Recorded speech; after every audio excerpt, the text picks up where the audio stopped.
G'day guys, how are we doing? Welcome to Talking Boxing. I didn't get a chance to do the opener there. I hit live and away we went, and it's brought me up straight away. So g'day to everyone that's watching at the moment. Welcome to everyone listening. Well, obviously everyone that listens after the fact on Spotify. And yeah, I don't know what happened there with my opening, so apologies about that.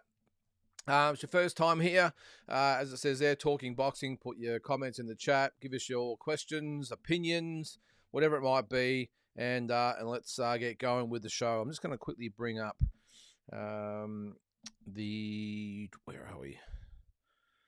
The live feed, so I can get the questions in the right order. So yeah, again, I don't know what happened with the intro there. I hit let's go, and it died on me. So thanks for everyone for again tuning in. Hang on, here we go. Actually, I don't think there's all the question comments are in there. All right, let's get on with the show. Enough of this. Enough of me mucking around. All right. A little bit happening too, by the way. We had obviously the fights yesterday. What did you think of Justice Honey? What did you think of Tyson Fury? What did you think of Conor Benn? Lots of stuff going on at the moment. So as always, love to hear your opinions. Let's get going. All right. I might just start. I think I'm just going to start. Enough of this scrolling. All right, let's start with Ryan. What do you got there, Ryan? Let's get the show going, mate. Enough of this mucking around. It's been 60 seconds of bullshit. All right. Hey, Lynden, do you think of late refs have been a lot quicker to stop a fight? Like everyone who loves the sport, we don't want to see anyone seriously hurt or worse. I just feel refs are quick to stop. Yes, I do think they are a lot quicker to stop fights, Ryan, and I think also the corners are a lot quicker. Are a lot quicker to stop fights as well as fighters themselves, who I think are more open now to having fights stopped. And in the past, if you I suppose if you agreed to stop a fight or retired or whatever it might have been, then they'll come at you with all guns blazing. But I think these days fighters have sort of accepted that, well, it's just part of the game that we live to fight another day. And I think cornermen are the same. I mean, I know I've seen a lot over the years where they would just push them out, let's go, and they'd be really struggling. And a lot of them these days are having issues, so health issues, mental health problems, whatever it might have been. So, yeah, I do, mate. I think it's for the best. We have to remember, look, we all love the fight to the death warrior mentality. Warrior mentality. But I think we have to adopt this whole, well, let's not forget that it is a sport as well. And these fighters have to go home to families, not just during their career, but after their careers are over. They have to have a life to live. So I'm all for it. For all of them, I'm happy with the refs. I'm happy with the corner. And I'm probably happy with the fighters. Maybe not. Well, maybe not so much the fighters. I mean, that's the fighter mentality that I suppose that we've all got, that you don't like it. But I do get it. In recent times, probably Michael Zarafa aside, who, that was a little bit different. I think we can agree on. Tim Zoo's copped it as well. I didn't have a problem with that, as I've mentioned. A lot of other fighters that are retired on their stools or maybe agreed to be stopped, I haven't got an issue with. So, mate, yes, I do. And yes, I don't think it's a bad thing, mate.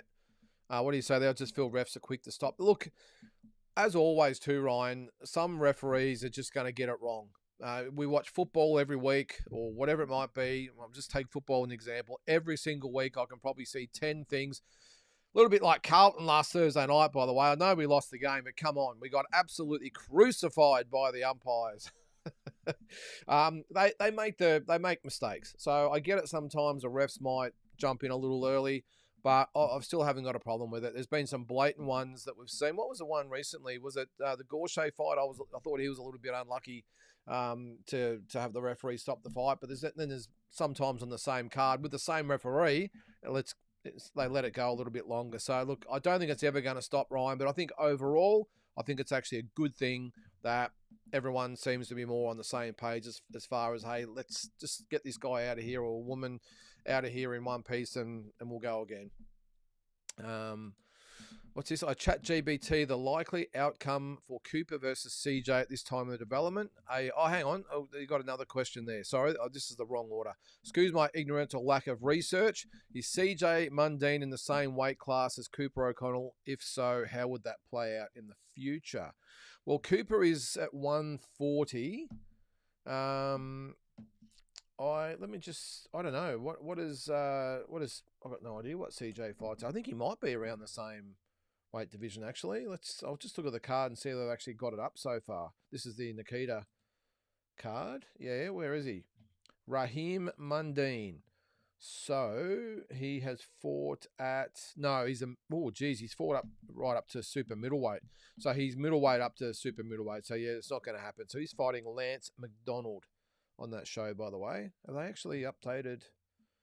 Yeah, they have. No, Callum Peters without an opponent and Brandon Grush without an opponent. So what is the question there? No, they're not the same class. You say, would that play out in the future? Obviously, I think if they did fight, it'd be a hell of a fight. I'd probably have my money on Cooper O'Connell, but I'm a little bit biased, as you know. I chat GBT like the likely outcome for Cooper versus CJ at this time of the development. AI had Cooper by decision. What would Chat GBT know, Ryan? They're not even in the same weight division, mate. Has Chat GBT been and seen both of them fight? How is it arranged? This whole Chat GBT thing, it's just giving me a headache, this whole thing. And how the hell is Chat GBT supposed to know who wins out of Cooper and CJ? Come on. Can you Chat GGP who would have won out of myself and George Foreman? Can you put that in there? I think I know the result of that, by the way. But how do they know? Come on. Anyway, enough of this AI stuff. What do we got there? Asbot. Hi, lads. Really trying to get my head around Zuffa paying Conor Benn $15 million for one fight with an injured past his prime progress. You and me both, Asbot. I have no idea. There's got to be some underlying thing that has happened that we don't know about. It doesn't make sense. Why would Zuffa sign Conor Benn to a $15 million contract and then put him on a non-Zuffa card on the undercard against someone like Regis Prograis? Look, I probably shouldn't say someone like Regis Prograis. Regis Prograis. Probably shouldn't put him on that on that level because obviously he's been a two-time world champion. But to put him on a non-Zuffa card, on an undercard and pay him $15 million and now he's a free agent, this just does not make sense. There has to be options. There has to be something. And this, again, it just blows my mind how I'm not seeing this right because it just doesn't make any sense whatsoever. If they paid him $15 million to fight Ryan Garcia on a Zuffa show, then yes, I could see it. But an undercard against Regis Prograis doesn't make sense to me. Anyway, so I'm with you, mate. I can't get my head around it either.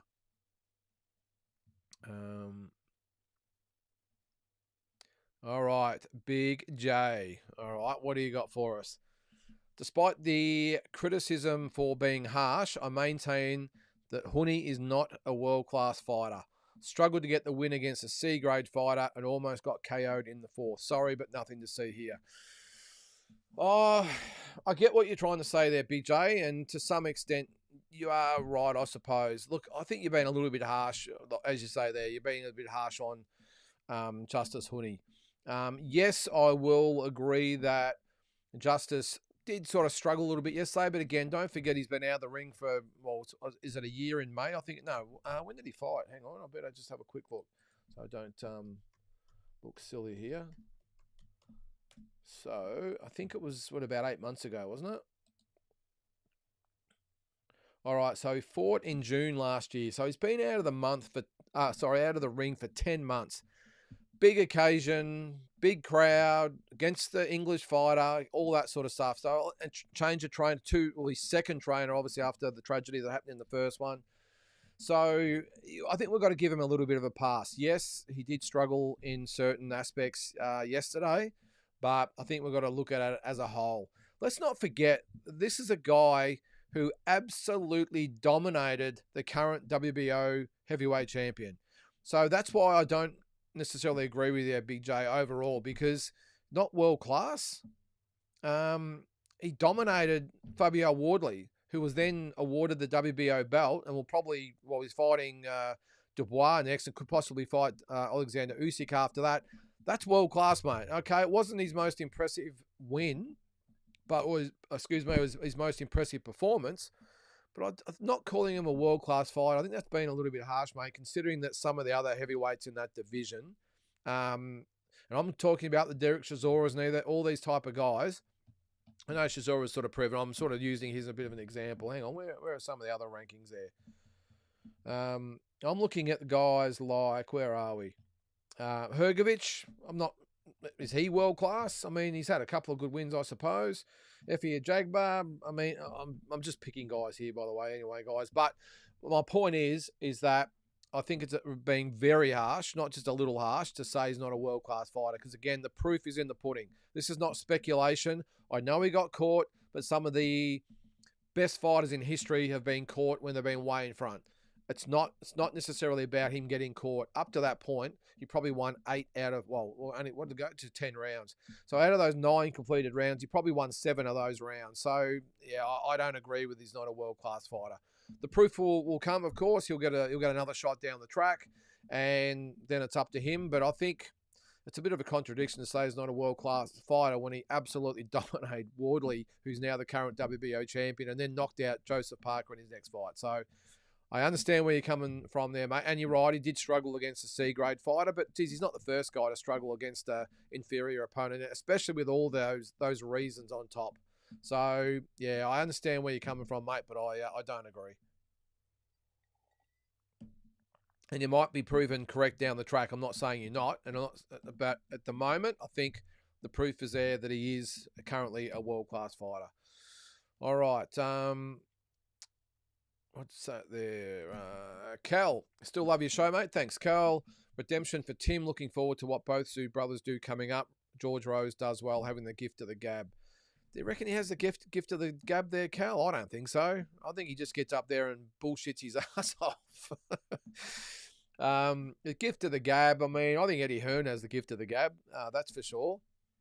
Oscar De La Hoya has a gift of the gab. I don't think George Rose does. I think he just stands or sits up there or stands there or whatever and just talks bullshit and tries to get us to believe that these fighters they're bringing in are actual threats to the A side and these killers. And and look, the thing is, what I will give him credit for is he brings over the exact type of fighters that he needs to bring over to back up his ridiculous claims. Now, most of them are undefeated or only with 1 or 2 losses. It might be someone that has a few losses but has a lot of KOs against very inferior opposition, but that won't be mentioned. It'll be the fact that he might be, 17-5, but he's had 16 knockouts. That'll be the focal point. Look at the I suppose a classic example of that. Who did Zarafa fight? The American. Is probably the most comical thing I've ever seen in a boxing ring. Well, not inside a boxing ring, the build-up outside where George and Michael both tried to pump this guy up. Was that Dahlman? Was that his name? Mikey Dahlman. Come over here with an 18-1 record. What did he have? Did he have he had he's won a KO since then. So up until that point, he was 18-1 with 16 knockouts, and that's all they kept talking about. And this highlight reel knockout, and made some TV show in America and all this sort of stuff, and they just kept playing on that. It was a little bit of the old hoodwink sort of thing where we all got, well, I didn't, but a lot of people got focused on that and forgot that he was a very, very average fighter and did not deserve to be anywhere near an elite boxing ring. I mean, some of the guys he'd beaten were just absolutely horrific. So that was probably the main example I can come up with. But as always, they bring them over and he talks them up. But I mean, the real sort of boxing fans can see through it. But I suppose the casuals, if that's what you call them, they're the ones that I suppose they're aiming for. The real boxing fans will probably see through the bullshit, but buy it anyway. They're after the ones that don't really know and go, oh, wow, 18-1 with 7 or 16 knockouts, whatever. Geez, this is going to be a real test for Michael. Who's the guy they brought over for Nikita last time? What was his name? I just had him up before. Hang on, where are we? Well, the one that lasted one round anyway. I mean, it was absolutely comical. I will say, though, a couple of the guys they brought out for Liam Parra have been okay. Liam Wilson, a couple of those guys have been okay, but they haven't really been the focus of this whole campaign of look at these killers. It's always been the main event and the co-main. But yeah, pretty laughable. But I do call him George Don King Rose for a reason because that's what he's really good at. I'm just trying to look up this Nikita opponent. Who was it? Oh, it was Lulzim Ismaili was his name. And what is he? Is he actually done anything since? Probably hasn't fought, has he? No, he hasn't fought since then. That was back in August. So anyway, I'm with you though, mate. As far as what both two brothers have coming up, yeah, look, it is exciting times. Obviously, Tim is going to fight Errol Spence. Nikita with who's his opponent? Oscar Diaz. So Oscar Diaz is 16-0 with 6 knockouts. So the absolute perfect opponent for Nikita, and especially George Rose to get up there. And I know he already has Oscar Diaz, this Spanish bull, 16-0, and he's done this and done that, but perfect opponent to market as undefeated, but also he's only had 6 knockouts, so poses very minimal risk as far as hurting Nikita. I'm just trying to look at some of his guys that he's fought. Yeah, some of them have got okay. Well, that's not real good. 6-33. Yeah, okay. There's a few with okay records on there. 17-45, 6-25, 11-42. There's some of the opponents there, but he has got a few on there with undefeated records, but they're more like 2-0 or 3-0. So anyway, we'll move on. All right, and please give a shout out. Thank you to Sam for me would be appreciated. Okay, no worries, Cal. Shout out to Sam. Thanks very much, mate. I'm not quite sure what he's done unless I've missed the comment there. But yes, big shout out to Sam, and your help to Cal is very much appreciated. So there you go. All right, Drew. The main selling point for Zoo versus Spence will be the ultimate crossroads fight. Loser leaves town career-wise. Yeah, I'm with you there, Drew. I think that is 100% right. Yep, it is the ultimate. Well, you say there the ultimate crossroads fight, but it's just that type of fight where you don't know what's going to happen. Is Tim going to be that fighter we all thought he was going to be? Is he going to sort of get himself together and regroup? And I know he's had the 2 wins, but I'm talking about at the next level. Is he going to be that fighter we hoped and thought he would be? Or is he shot as well? Or Spence, who we haven't seen for 3 years, can he get back to the Spence or close to the Spence that we saw prior to the Terence Crawford fight? Or is he washed up too, or just a little bit more washed up than Tim? Look, and I know I'm probably being harsh here, especially towards Tim, but for me, this is 100% a fight of, like you said there, a crossroads fight. But it comes down to who is less shot. And yes, you probably asked the question, so you think Tim's shot? Unfortunately, I do. I'm just hoping it's not as shot as what Spence is. Yeah, even in the last 2 fights with him winning 20 rounds straight, I don't know. It's just me. I'm still struggling to have any positive sort of things. I'm glad he's got through, and the Pedro Diaz thing, 20-0 as far as rounds goes. But I just still haven't seen anything that makes me convinced that he's going to be able to challenge the top tier guys. Now, the Errol Spencers of the world, yes, maybe, because we don't know what we're going to get. But the Ortizes and Ennises and the Kellys and these types of guys, and obviously Fundora and Murtazaliev, I just can't see it. I really can't.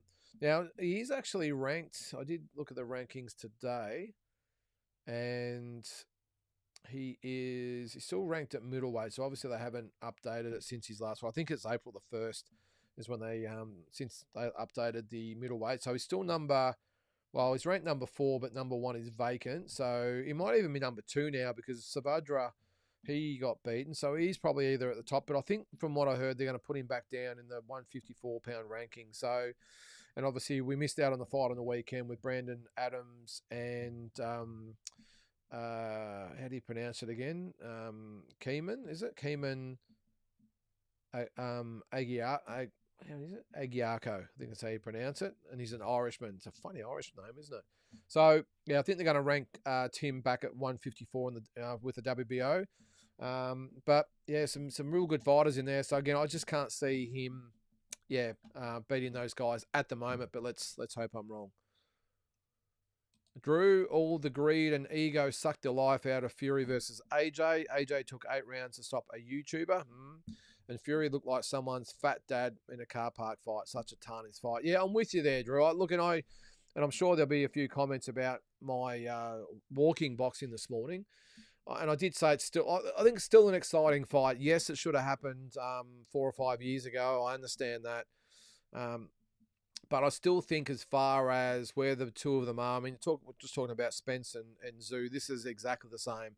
Fury versus AJ, the ultimate crossroads fight. The winner of this, who will probably, well, I was going to say maybe fights Usyk, but they've both had 2 cracks at him so far. Maybe it's Wardley, the winner fights.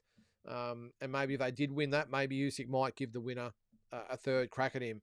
And the loser obviously would probably retire. But you are right though, Drew. AJ took 8 rounds to stop a YouTube. But look, the only thing I'll say with the Jake Paul fight is that it's very hard, especially someone of Joshua's size, to track down and stop a fighter that does not want to engage. Now, in that fight, I mean, Jake Paul was literally running rings around. It reminded me of Rocky 2 with Rocky trying to catch the chicken. That's what it was like. So I'm not going to take too much away from AJ. I've got no doubt as well, Drew, that I think he carried Jake Paul to some extent as well. I think we all knew the result. I think AJ did. I think Jake Paul did, and I think that plus the fact that Paul just literally ran away from AJ. That's why it took him 8 rounds. So, but you're right about Fury. He did look like someone's fat dad in a car park fight. He's just. Look, back in the early days and when he was at his peak, Tyson Fury, he actually had some really good skills. Now he looks like he's got zero power. His skills look like they're completely diminished, and he does look like he's about 50. So, I don't know. Look, I wasn't impressed by the performance at all yesterday, but look, all things aside, I know the perfect time was 4 or 5 years ago, but apart from that, the perfect time is absolutely now. All the things are sort of aligning now. It's like a perfect storm of the situation. They're both, I'm going to say prime. They're not prime, but prime for this matchup. Neither one of them have got anything big after this. Neither one of them have really got anything else to really do in the sport except fight each other. It's not like, as I said, either one of them are aiming for Usyk. They both had 2 cracks at Usyk. You would think that even with Wardley, after he's done with Dubois, if he does win, he'll be looking for a shot at Usyk. So, the only other one you could probably throw in there is Deontay Wilder. And I don't really want to talk about Deontay Wilder, but this is the fight to make. And regardless of where they are in the scheme of things, this is still in my opinion, I suppose arguably there's still the biggest heavyweight fight to be made. You could probably say apart from this, it's probably Usyk and Wardley, but I'd still think this is the biggest fight in the heavyweight division, so it needs to be treated as such. But look, I'm with you. Yep, greed and ego sucked the life out of it. Both of them are to blame. Both promoters are to blame. There's a lot of people to blame, and I think the people they've let down the most, of course, are the fans. And hopefully now they can at least get it right, because these guys will still make $100 million, at least, I would think, if they fight. So probably not a bad sort of retirement fight, is it, to go out with a $100 million payday? Just ask Terence Crawford. All right, still with Drew. After Usyk, to his credit, essentially put a knife through my desire to watch Fury versus AJ. Maybe they can call the fight best of the rest. Yeah, maybe. Well, that's what's happening at the moment, isn't it? The only one of any note that hasn't lost to Usyk so far is Wardley, and that'll probably be next. I mean, the other big 3 of the division, well, I suppose, are you counting Wilder in that, I suppose? Probably not. But Fury, AJ, and Dubois. And it was going to be Wilder too, wasn't it? He was going to fight Usyk. So, yeah, I'm with you there, mate. It's almost like the best of the rest. It's like a seniors tour at the moment, isn't it? With Fury, AJ, and Wilder all sort of talking about fighting each other. And it's just such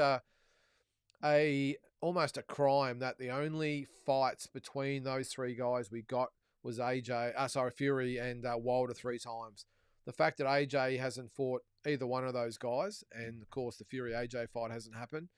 Yeah, it is. It's criminal. It really is. So let's hope they can rectify it. I understand it's not at the perfect time, but at least it's going to happen. That's the main thing. Well, hopefully. All right. I respectfully disagree with your take on AJ being a passive onlooker to Fury's call out. The fight is already ruined because they didn't fight years ago when it mattered. This didn't help the optics. I'm apologising if these are out of order, by the way, guys. Yeah, no, it's cool. You disagree, mate. That's fine. A passive onlooker. I think that's what he's seen look like to me. I'll tell you what the odd thing was, though, is that he turned up for the fight. So obviously he knew, and there'd been some sort of talks, whether it's Frank Warren might just have been reaching out to Eddie and saying, hey, this is what we're thinking of. What do you reckon? Is it something we can maybe look at some stage after this fight? Maybe there's been some preliminary little just talks. Maybe it was just a phone call. Whatever it might have been. Might have been an email. Who knows? But that's been enough for Fury and I suppose Turki Al-Ashik, who was there as well in the ring, to think that there was something going on that was possible. And AJ, again, turned up. He would have known there'd been some discussion. So I think he would have known that, something was afoot, but because he looked like he was totally surprised, or maybe a conspiracy theory is maybe that he knew he was supposed to get up in the ring. Maybe that was the agreement. And then he changed his mind on the night and said, no, this is my show. I'll decide whether I'm going to get up there or not. Because Fury looked like he expected Joshua to get up in the ring. He was almost like he was waiting for him to get up there. I know he was pointing at him and calling him out and yelling at him. But you get the impression that Fury thought, well, this is what's going to happen. Maybe it was Frank Warren was in his ear saying this. I think this is going to happen, and he thought that was going to be the case. But I don't know. I mean, to me, it looked like Wilder. I don't know why I keep calling him Wilder. Why Joshua was just trying to make a point. I don't think he looked surprised, but he just looked a little bit taken aback by all the fuss. But again, was it a ploy from him just to make everyone know that he's in charge? As he said, Fury works for him. What did he say, Joshua? I'm the landlord and I'm the boss. I make the decisions. All that sort of stuff. So either way, yeah, I don't know about the fight's ruined. I think maybe if 100% was when both guys were at the peak and it was the peak time to have the fight, if that was 100%, I'd still say we're on about 80%, mate. So is it ruined? I don't think so. Does it have the same luster? Maybe not. But I still think it's about an 80% sort of take on what it would have been if they fought a few years ago. Polly, the Inoue Nakatani fight is going to be so big in Japan. They've announced they're going to show the fight in Japanese cinemas. Yeah, I wouldn't be surprised if that was the case, Polly. It's going to be massive, and it's hard to believe. What is it? Only 3 weeks away? Is it May the 2nd, I think, isn't it? So what's the date today? The 13th. So 17, 19 days away. Does that make sense? Have I got that wrong? Let me just quickly type it in. No, Inoue. All right. I'm pretty sure it was May the 2nd. Is that like a... It can't be. Where is it? There's the monster. All right. Yeah, May the 2nd. So is that like a midweek fight? That's what it seems like. Hang on. Where are we? Maybe I've got my... No, it's a Saturday night. There you go. All right, I've got my nights off. It's a Saturday night in Japan. Look, Polly, it will be absolutely massive. Well, it will be the biggest all-Japanese fight in history. And it doesn't surprise me whatsoever that it's going to be in Japanese cinemas, mate. It's going to be huge. Going to be huge. All right, Richard. Not interested in the possible Fury versus Joshua fight, mainly because no titles on the line. Should have been done years ago. Yeah, well, I think we all agree it should have been done years ago. But, look, I don't know. I mean, as I said, it's a little bit like the Mayweather-Pacquiao situation. It probably should have been 5 years early. But when it happened, I know that was a massive letdown, by the way, and hopefully Fury and Joshua wouldn't go down the same track, but at least we got it. And I think because both are probably at similar stages of the career, I reckon whoever wins the fight would have been the case if it had been 4 or 5 years earlier anyway. Just my opinion. No titles on the line. Well, again, just my opinion, Richard, but I reckon when you're at this level, titles don't really mean anything. They don't. When you've got a name like Fury and Joshua, the British public that, the 100,000 people that turn up to the fight night, they couldn't give two tosses whether there's a title on the line. There was no title on the line against Mayweather-Pacquiao, and that's the biggest fight of all time. So, yeah, I get it that titles are good, but when you're at this level and you have the name that these guys have, the same as Mayweather and Pacquiao, titles don't mean anything. I know they're a good marketing tool. They'll probably come up with something else. They'll probably, call it the Battle of Britain. Seems to be the most obvious name, and they'll think of something. They might even get like an IBO belt or something, Richard. I don't know, so they can put a belt up or something. Or the WBC will create some new British, the Battle of Britain belt or something. That's what they're going to do, because someone like the WBC will want to be involved somehow. So they might make it for something, a commemorative belt, just so they can get up there and parade a belt at the fight. Something will happen. Who knows? They might just invent a belt for the night. I don't know. But they normally think of something, don't they? But as I said, mate, I don't think it matters. All right, Tony. What do you got there, mate? With all the highly skilled, incredibly entertaining boxers competing in 2026, I find it difficult to get hyped up or motivated to see Tyson Fury fight Anthony Joshua. Must be a British thing, I'd say. Geez, well, I know I look like I'm really in the minority, don't I, tonight? Because everyone seems to not want to see the fight. Yeah, I'm happy to be in the minority. I want to see it. I really want to see these two guys fight. I know they're well past their best. As someone said before, Joshua struggled in his last fight, and Fury struggled yesterday. But look, it's still the whole event.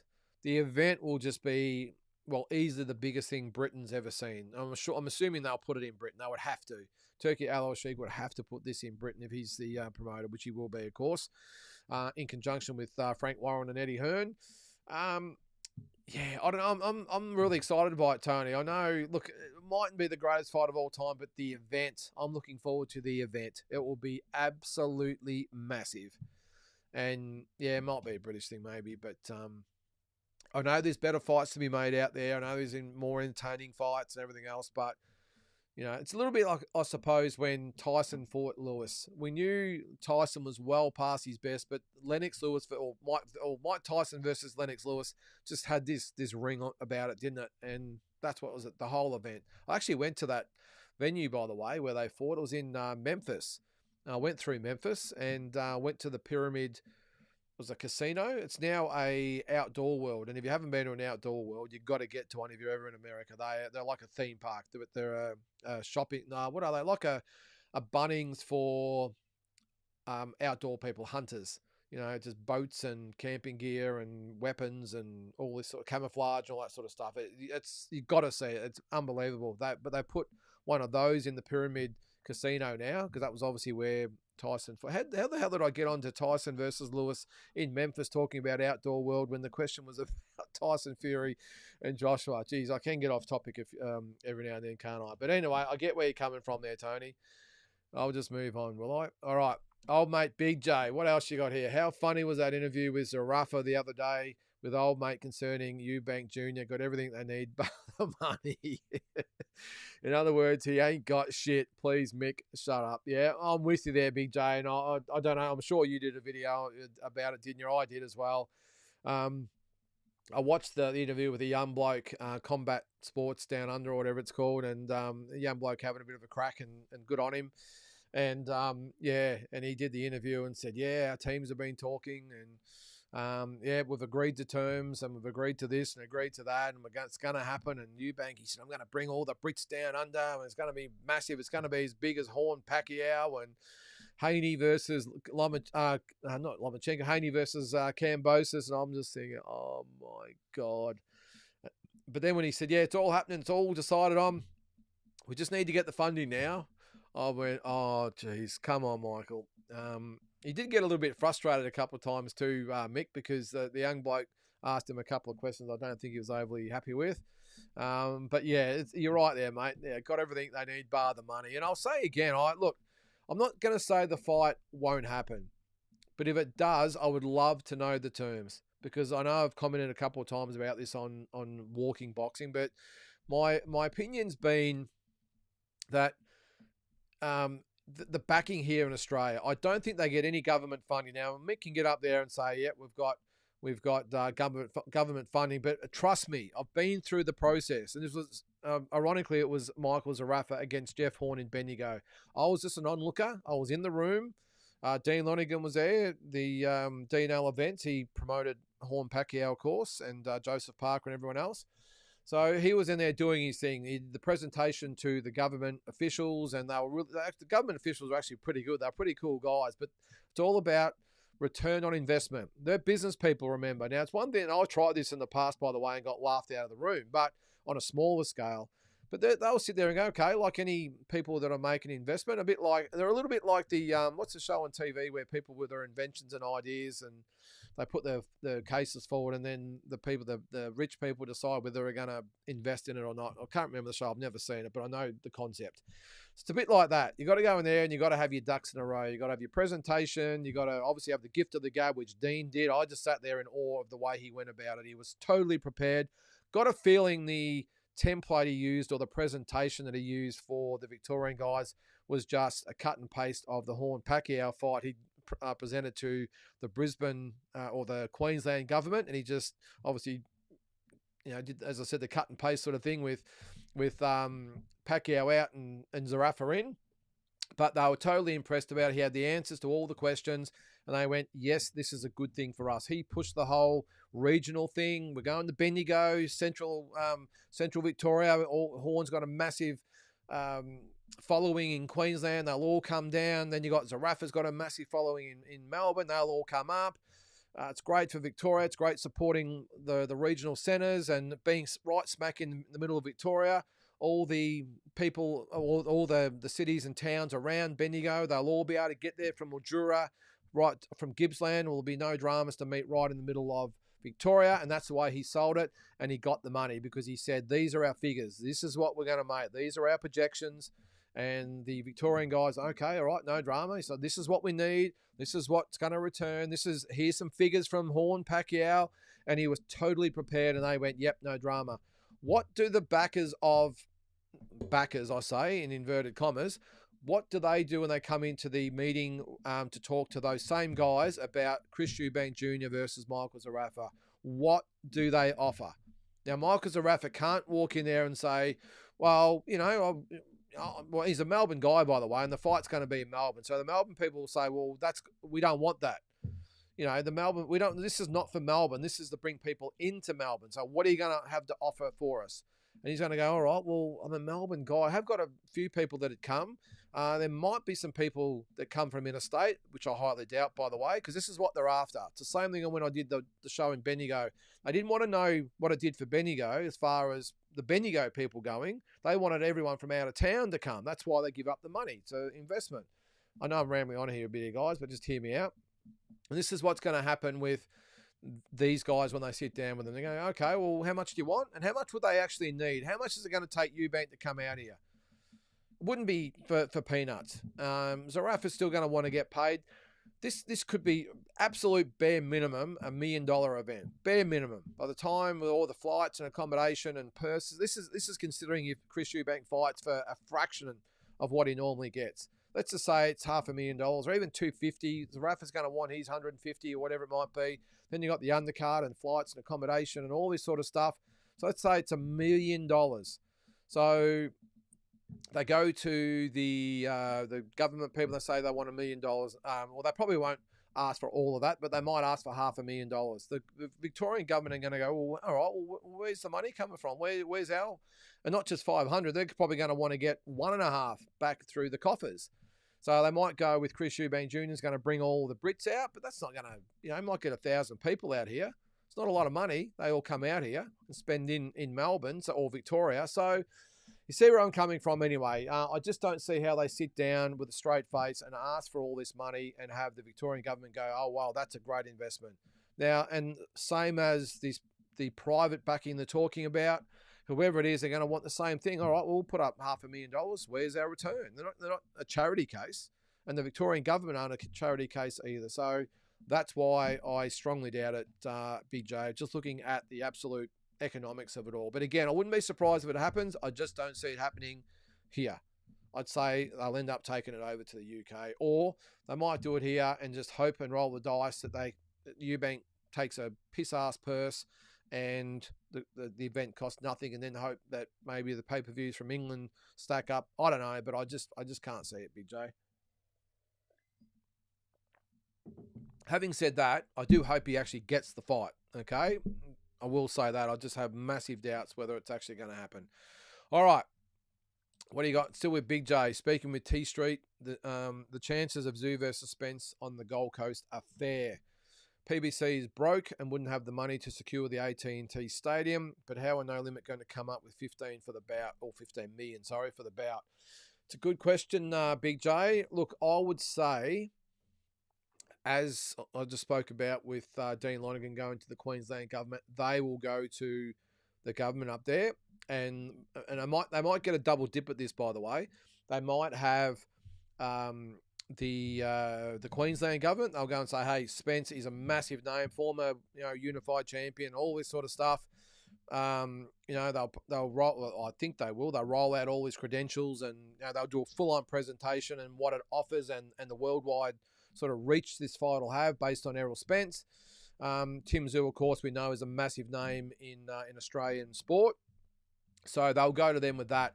Then they will go to the Gold Coast events sort of committee. And this is, again, what I did with Bendigo. Dean double dip because he had the Bendigo support as well as the state support. And I reckon they'll do the same there. So they'll get that. And when Tim Tszyu's in the conversation, 100% they will be guaranteed some sort of backing, as he probably has for all his fights anyway. It's just a matter of whether they can come up with the $15 million. Now, let's just do some quick sums on some numbers of what's going to happen. So if it's a stadium fight, they might get, I'm going to be conservative here and say 30,000 people to the fight. I reckon they could get it. If it's in a stadium, well, maybe not. Maybe 25,000. Sorry, Tim. 25,000. The average ticket maybe being, I don't know, even if it's $100 on average. I mean, it's probably a bit light. That's $2.5 million there. Then the pay-per-views. Let's just say they stick with $70.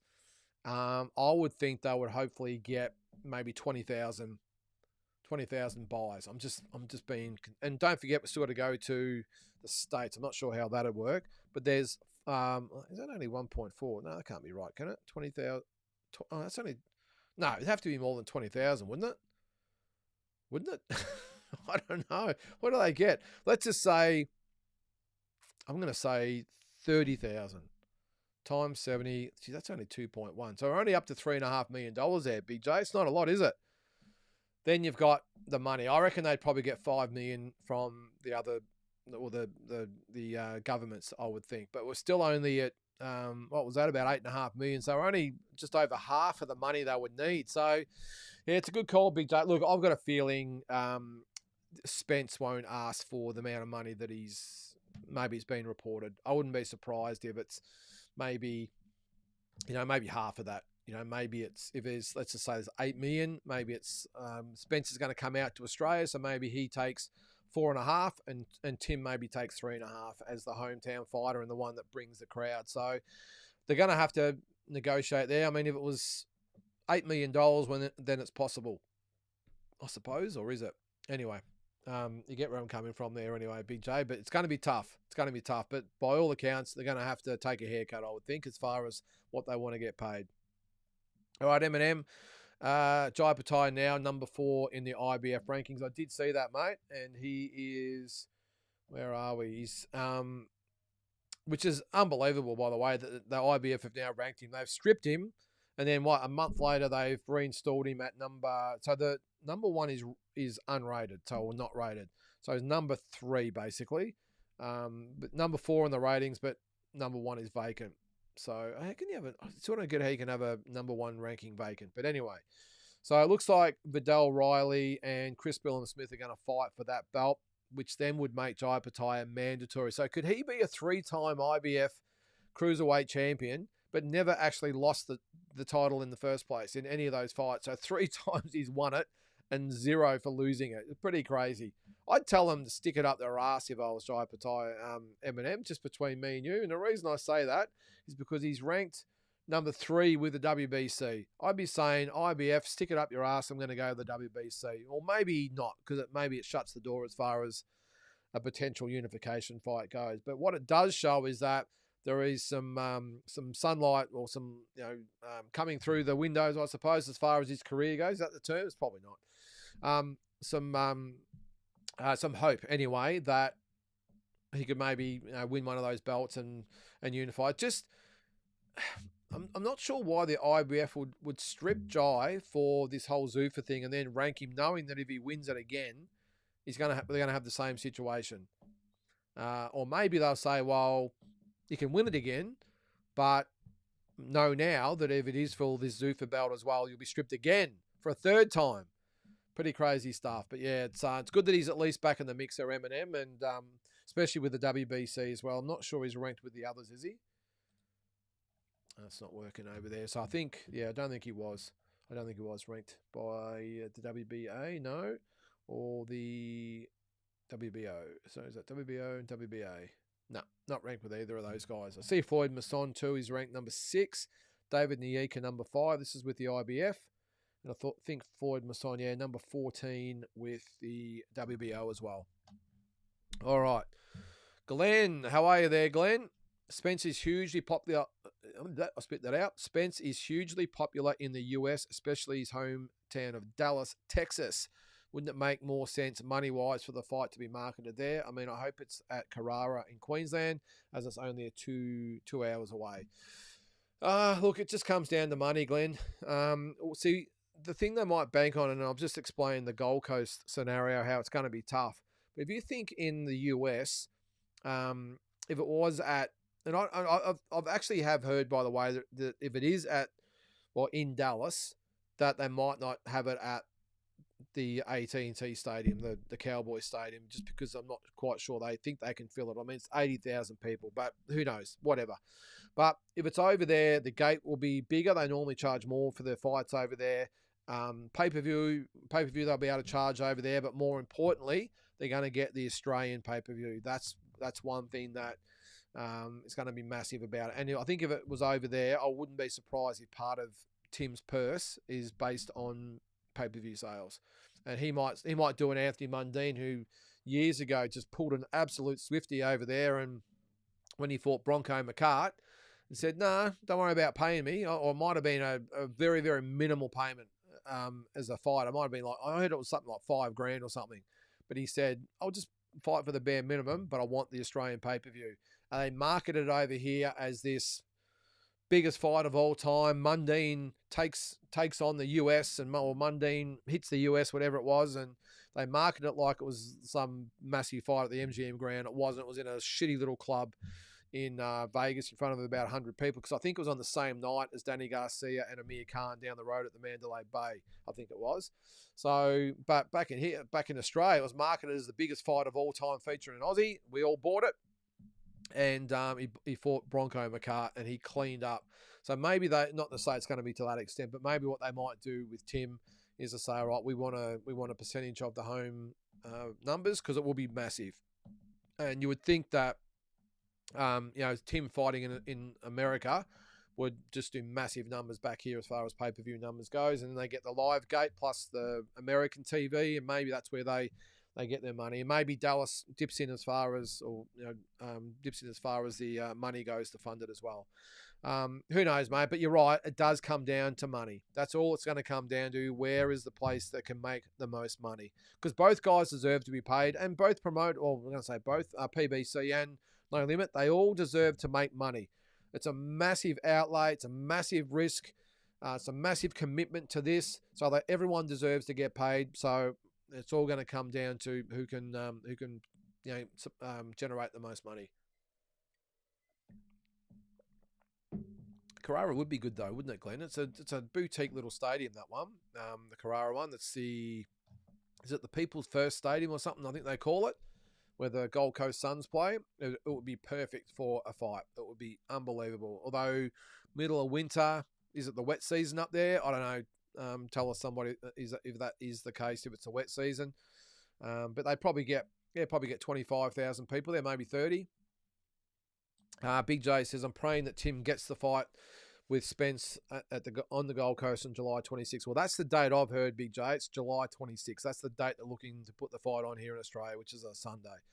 It's the only date the C-Bus... Oh, is it C-Bus you're talking about? I was talking about People First Stadium, but all right, didn't know about C-Bus. It's available as the Titans NRL team have home games the week before and after. Yeah, as I said, Big J, I heard it could have been Carrara Stadium, although they have got obviously the AFL as well. Let me just quickly check if the Suns are actually playing around that time, because I did hear it was going to be Carrara, which is People First Stadium. Either way, it doesn't matter. On Seabus Stadium, it'd be pretty good. Isn't that where the Mundine fight was going to be? Was that the fight with the kickboxer guy, the Muay Thai? John Wayne Parr? I think that was supposed to be there, wasn't it? All right, so I'm going to go to the fixture. And that's May. Where are we? Oh, we'll keep going. All right, so it's a week before. So the 20. Oh, they haven't. Oh, there you go. They haven't actually done the fixture yet. All right, but the Gold Coast Suns are away that weekend. They are against the mighty Blue Baggers, Carlton. That'll be played in Melbourne, so that could be a possibility too. Big J. The Suns are away in that round too, so they might have a couple of options there, whether it be the Titans' home ground or the Suns' home ground as well. So, but yes, I did hear on very good authority that is the date they're looking for. M&M, still no opponent for Terramona in 2 weeks' time. Yeah, I had a look at that as well, mate. Let me just bring up that card. I can't believe this. Are they taking the piss with Terramona's career? I don't get it. I really don't. His whole career so far has almost been like it's been an afterthought. And this is not the first time this has happened either, when we're 2-3 weeks out, whatever it's been, and they haven't got an opponent for him.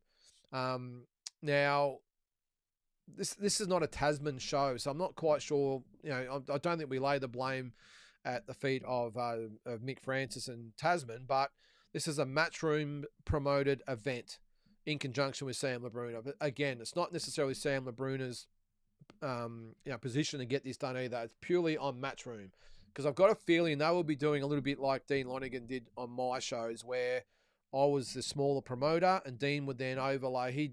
He'd pay for his own fighters. He would get a lot of the funding, and he would then pay for his fighters to be on the card. I've got a feeling this is the same, where it's a Sam LaBruna sort of Matchroom card, and Matchroom would be funding this. And God knows why they haven't got an opponent for him yet, but it doesn't make sense. Let me just have a quick look at the card and see if there's anyone else that needs to be matched up. Oh, hang on. Where is it? Could be a really good card, by the way, with Mariah Turner. Or is it Maria? Mariah. I'm going to call him Mariah. Yeah, he's the only one on the card that hasn't got a fight. Really good. Like Sky Nicholson and Turner will be great. Ibrahim Bala, Jake Wiley, that'll be a ripper. Andrew Hunt, Benjamin Hussain, don't miss that one. And then, who's the other one there? Jesse Bolt and Favisi Asako for the Victorian lightweight title. Chloe Chaos on there as well. So that is the 29th of April, Wednesday. Yep, so I don't know Eminem, but again, I just think his whole career so far has been just an afterthought, where they've just, still haven't got, just get him from someone from bloody Fiji or Thailand or somewhere. Just get him someone, that'll be right. Just keep racking the knockouts up. For someone that they've got so much invested in, well, I won't even say they've invested in, because they haven't invested shit into him so far. Like these fights where they've flown him all the way to America. This is Matchroom I'm talking about. Fly him all the way to America and then put him in with someone that lasts a minute. It just does not make sense to me. You got a big, powerful heavyweight, and I know a lot of people say, "Oh, well, it's hard to get an opponent." Well, I don't see Moses Otama or Richard Torres or these types of any of those guys not getting half decent opponents. So why can't they do it with Terramona? Doesn't make sense to me. And I think it's Matchroom just being cheap. End of the day, if they really wanted to invest in him, they'd be paying the money to get proper opponents. And that's the reason why Otama and these types of guys, and even coming up, Wardley was the same. Fraser Clark as well. Not that he's, I suppose, world class, is he? But you know what I mean? Like they've invested in the right opponents for them, keep him busy. They're just putting Terramona in there. What's he had, 9 or 10 fights now? He hasn't fought one live guy in his career yet. And they've had plenty of time to get this organised. This fight night was announced, about 4 weeks ago, I think it was, maybe even longer. Had plenty of time to get him an opponent 2 weeks out, and they'll fly someone in from somewhere, and it'll be another first round knockout, and we'll be having this same conversation again. So I just think when it comes to Terramona, it's got to be don't dip the toe in the water. You got to put that whole foot in there, because I just think at the moment they're just dialing in his career. They really are. So let's hope they pull the finger out going forward. All right, Eminem. I think if Justice Hooney was in any other division than heavyweight, I'm certain he could become a world champion. But at heavyweight, I just question the power and chin against the big killers. Yeah, look, I understand that Eminem, and but the chin thing, I know he's been rocked in a fight or two, I think, and obviously knocked out by Wardley. I mean that shot from Wardley, I mean that could have happened to anyone. I mean look what he did to Fraser Clark. You know, he stopped Joseph Parker as well. He just nailed Justice. I think it's a little unfair just to say that Justice has got chin problems when, you know, that's the first time he's been, I think that was the first time he's been knocked down, let alone knocked out.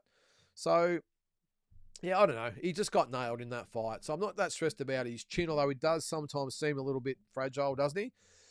But the power, look, look at Alexander Usyk, no power. Well, at heavyweight anyway. Barely any power, although he did rock Fury, didn't he? So, yeah, I don't know. Look, I understand it's a worry, but I don't think it's the be all and end all. I think again, two more rounds he would have beaten Fabio Wardley easily. So it didn't really matter about his power or anything like that. And as I said about his chin, that could have happened to anybody. But look, it's a concern, but I don't think it's going to define him and his chances. Yeah, I think he'll be okay. In those big fights against the really big guys, maybe, but we're not going to know until he's actually in there. And I just keep going back to the Wardley fight. Fabio Wardley, after this, stopped Joseph Parker and won the WBO heavyweight title. And Justice Honey absolutely made him look stupid over 10 rounds. So, yeah, I'm going to stay on the Justice train until it derails. All right, still with Eminem. Kamakeo, yep, I did see this. Joel Kamakeo Camilleri with the win over Lilo Talape. Yep, the student on the weekend. Didn't see the fight, but he schooled him by all accounts. Where do next for Kamakeo? I only saw some highlights there, Eminem, on social media. Good win by Kamakeo. Looked like it was a really good fight too. I'm not sure whether it was streaming or something on the weekend. I didn't even, I didn't have time to see it anyway. But yeah, it looked like it was a ripper fight. Is it Lilo or Lilo? I'm going to call him Lilo. Looks like, you know, he'll be okay going forward. Maybe bit off a little bit more than he could chew in Kamakeo. He's a really cagey guy. He really is. He knows his stuff. He's been around a long time. I won't call him a journeyman, but he's a bit of a boogeyman, Kamakeo.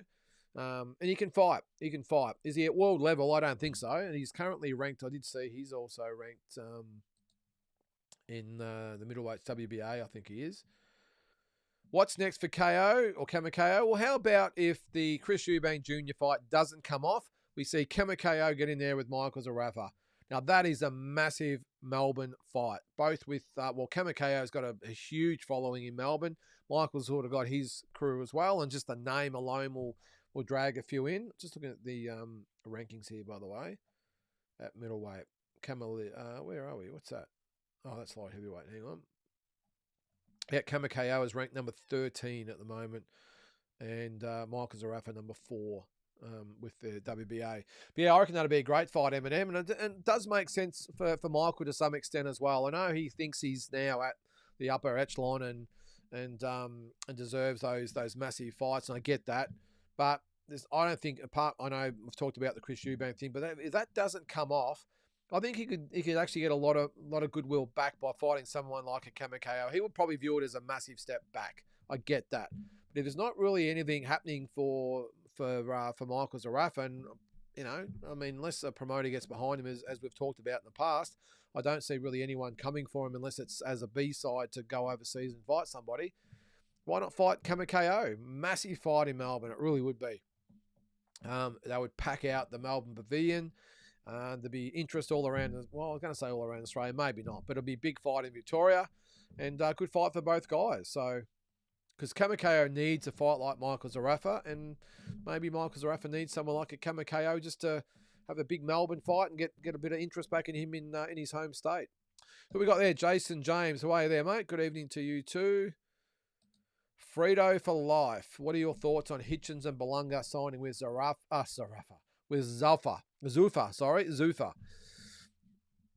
I understand Belunga signing with them, but Hitchens I don't. You lose the IBF belt, and Zuffa doesn't have 140, so you got to move up. Well, they don't have 168 either, Frito.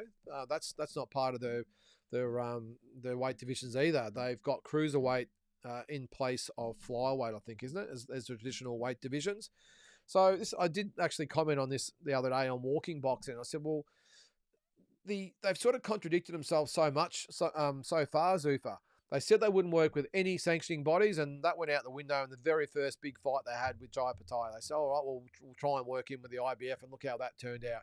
Then they said, we're not going to recognise the other weight divisions, those in-between weight divisions, and they signed, well, Jai, who's a cruiserweight, Hitchens, who's 140, and Belunga, who's 168. Neither of those weight divisions are on the Zuffa schedule or the list of weight divisions.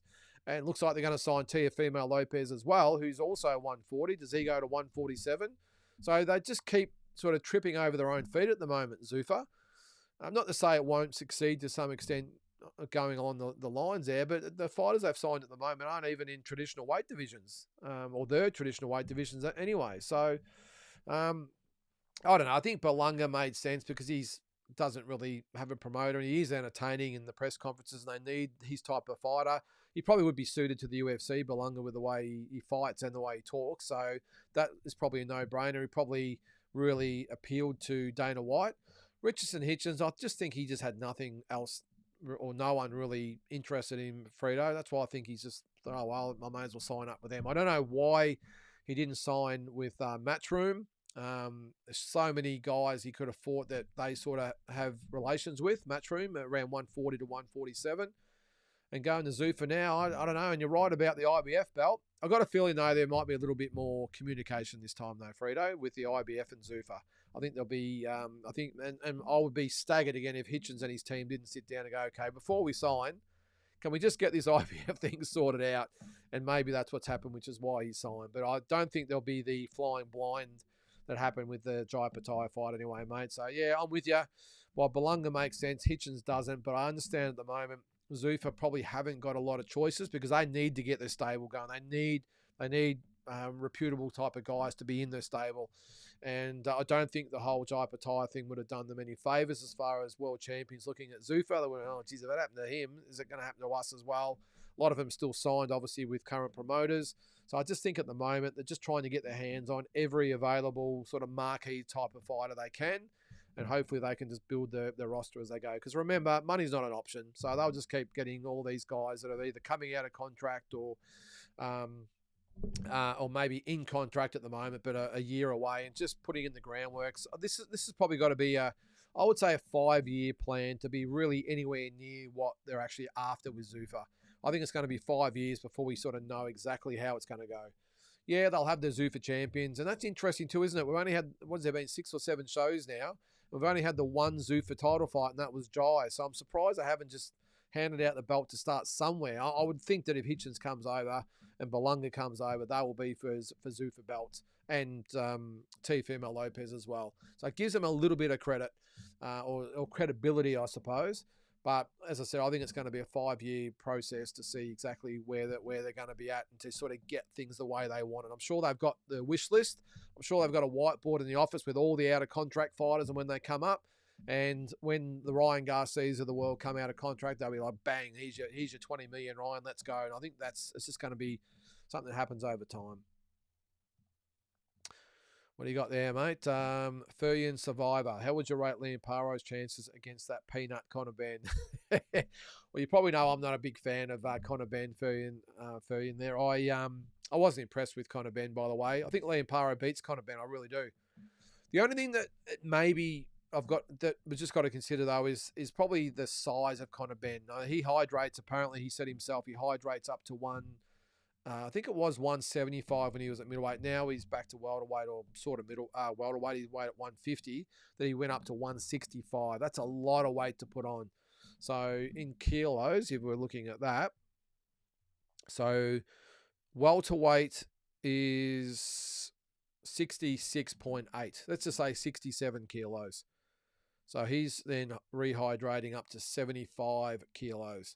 So he's putting on 8 kilos from the weigh-in to fight day. So I don't think Liam Paro would be anywhere near that. Or maybe he is. I think he'd probably put on 4 or 5. But, yeah, look, that's the only thing for me, Ferd, is that Conor Benn just being the bigger guy and rehydrating up a lot. And remember, Liam's coming from 140 up to 147. Conor Benn's been up as high as middleweight. But apart from that, I think I think if I had to pick one, I'd definitely say Liam Parra would box rings around Conor Ben Furrian, but it'd be a pretty good fight. And the thing is, if Liam beats Crocker, all of a sudden with that belt, so many big fights for Liam Parra. It's amazing how you got a belt, no matter what belt it is, and you become a target. You look at the welterweights at the moment. Obviously, the Garcias and Bens and Haneys of the world, and Ramiros of the world are going to look at Liam, but also the Teofimo Lopez's moving up as well. Plenty of guys, maybe Shakur Stevenson moving up as well. So the Brian Normans of the world. So there's a lot of guys out there that will be looking at the belt if he can win it. But still no word, by the way, of when that fight's going to be with Crocker. So with all these announcements that No Limit has sort of been making lately, geez, you'd think Liam Parra would be saying, hey, Georgie and Matt, where's my announcement? It's just been very, very quiet. What's it been, a couple of months? When was the fight supposed to happen? Was it in... it was on the Nikita and Zarafa card, wasn't it? So that's January. So it's been nearly 3 months since that fight was supposed to take place, when Crocker got the flu apparently, and 3 months has gone by and it still hasn't been rescheduled.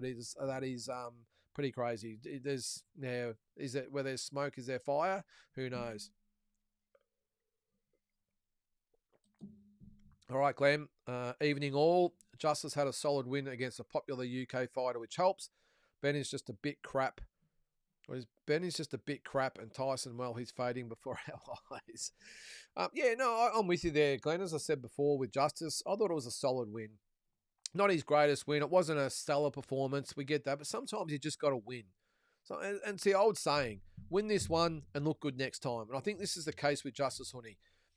He had the new trainer, or I think he'd been around his team for a while, but his trainer that tragically passed away in December, he was his new trainer. So he's unfortunately gone. And then he's got another trainer who's then had to do another camp with. And as I said before, the occasion, I mean, geez, he's in front of, well, there probably wasn't 60,000 there at the time, but a massive stadium. It's on Netflix. It's a big call. It really is. And until you've actually probably been in the situation, I think it's pretty hard to comment on. I think it would have been so much for him to take on board. And the other thing as well that hasn't been said is Fraser Clark probably turned up in career best condition. He was ready to go, and he gave it his all. And so I think it was a Big J before said he was a C grade. I think that's probably been a bit harsh on Fraser Clark. Let's just say he was a B minus or C plus maybe. But he came to fight, and he gave Justice a really good fight. And again, it wasn't his best performance, but as I said, just win this one and look good next time. Right, still with Glenn. Have no idea what AJ turns up when he fights Fury. But after watching the fight, yes, I'd favour Joshua by stoppage. Yeah, I'm not sure it'd be by stoppage, Glenn. I mean, Fury's pretty durable. He really is. He's shown over the journey. He can get knocked down. He can get hurt. He can get rocked.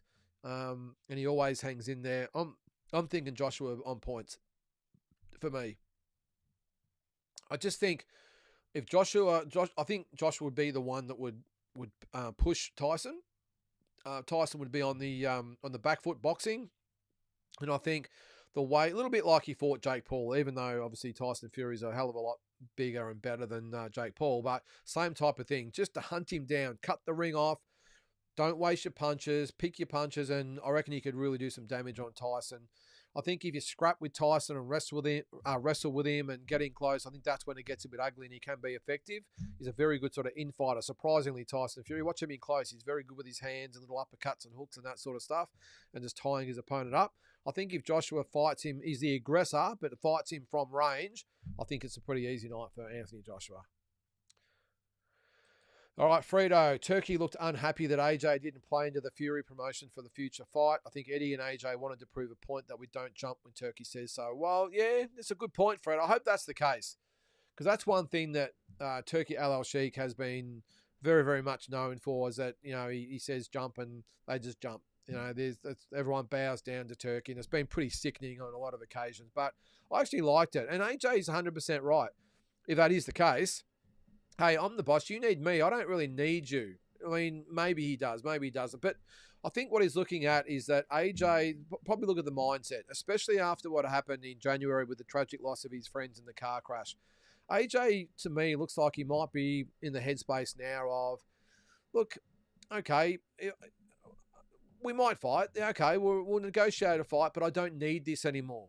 I don't need this. And if I walked away tomorrow, this is my perception of him, is that the impression he gives is he could walk away tomorrow and not be too stressed about box now. It looks like he's had one of those life experiences, I suppose, where boxing, you look to him now, it's just, it's more in perspective now, I suppose. So he looked like a guy who said, you know what, okay, we'll fight. If the negotiation's right, we'll do it. But I'm not going to get up there and, as he said, clout chase and be a clown and get into all these verbal stuff because I don't need this anymore.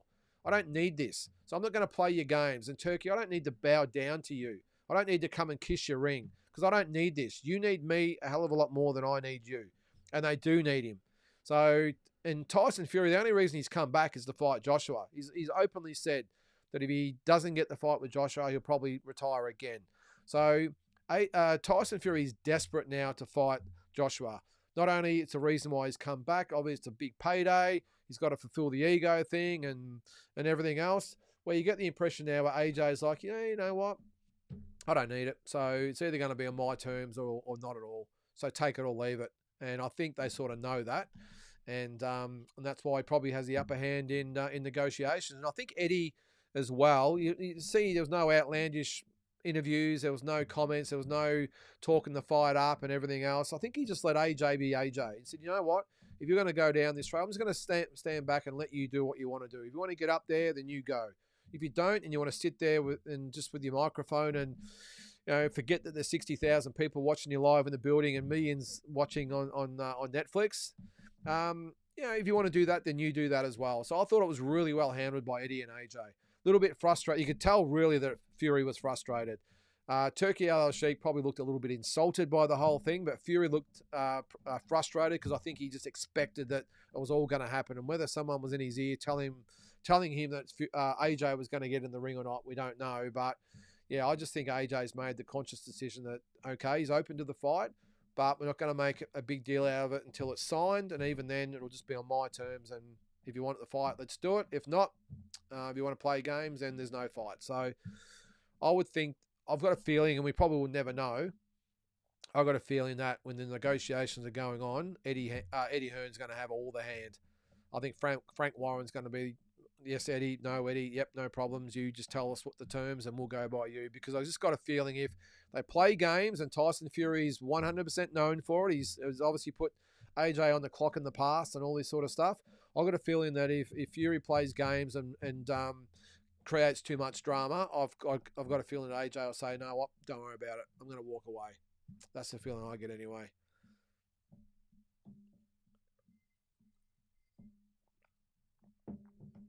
All right. Sorry about that. Just having a drink there. All right. Tony. Liam Paro is far too strong, too quick, and just a better boxing IQ. Liam to KO Peanut in 4 rounds or less. I don't know. We've been a bit hard on Conor Ben. I couldn't even get past the haircut yesterday. Fair dinkum. I mean, what is he doing? What is he doing with the bleached curly hair? I mean, at least when he shaves it off and it's his natural color, at least he looks menacing. I mean, he calls himself the Destroyer, and he looks like a poor man's Eminem, doesn't he? Looks like Eminem hadn't cut his hair for a month or so. That's what he looks like.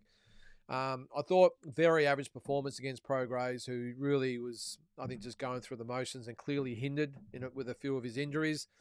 You watch some of the times where he punches, his feet are wide apart. I don't know how they haven't corrected it. Even I saw some still shots of him, and his feet are so wide apart that if his opponent just sort of stepped out of range a bit, he'd be caught in no man's land. So I think he's got a lot of flaws, Conor Ben, and when and if he fights guys, maybe not so much Romero and Garcia because they're a different type of fighter, but if he fought guys like Haney and Shakur Stevenson, I mean, they would absolutely run rings around. He would not lay a glove on those guys. So he talks it up a fair bit, though, doesn't he? He is a personality, I suppose. He's a big name over there now and got a lot of publicity because of the Zuffa thing. I think the Zuffa thing alone probably paid for a lot of his purse just by the name recognition now. So many people were talking about him as being the first guy to sign with them, or not the first guy. Jai wasn't he? The first sort of British guy to sign with them anyway. So big name.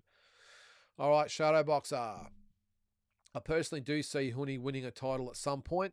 Great boxing skills, learnt from his KO loss and has a good engine. People said Usyk didn't have power to win at heavyweight. Yeah, I'm in the same camp there, mate. Big J, I've heard that Terramona is fighting some 43-year-old next at the April Matchroom show. What a joke. At this stage, I'll put the fight with Chump on hold and fight Terramona. This is embarrassing. Yeah, like I said before, Big J, it is embarrassing. It really is. The whole career of Terramona so far has been very, very poorly managed, if you ask me. And the fact that we're 2 weeks out, if it is another 43-year-old, I mean, come on, what are we doing with this guy? At what stage are they going to step him up? I understand the first 5 or 6 fights, I get it. But up to his 10th, 11th fight, I mean, come on, it's ridiculous.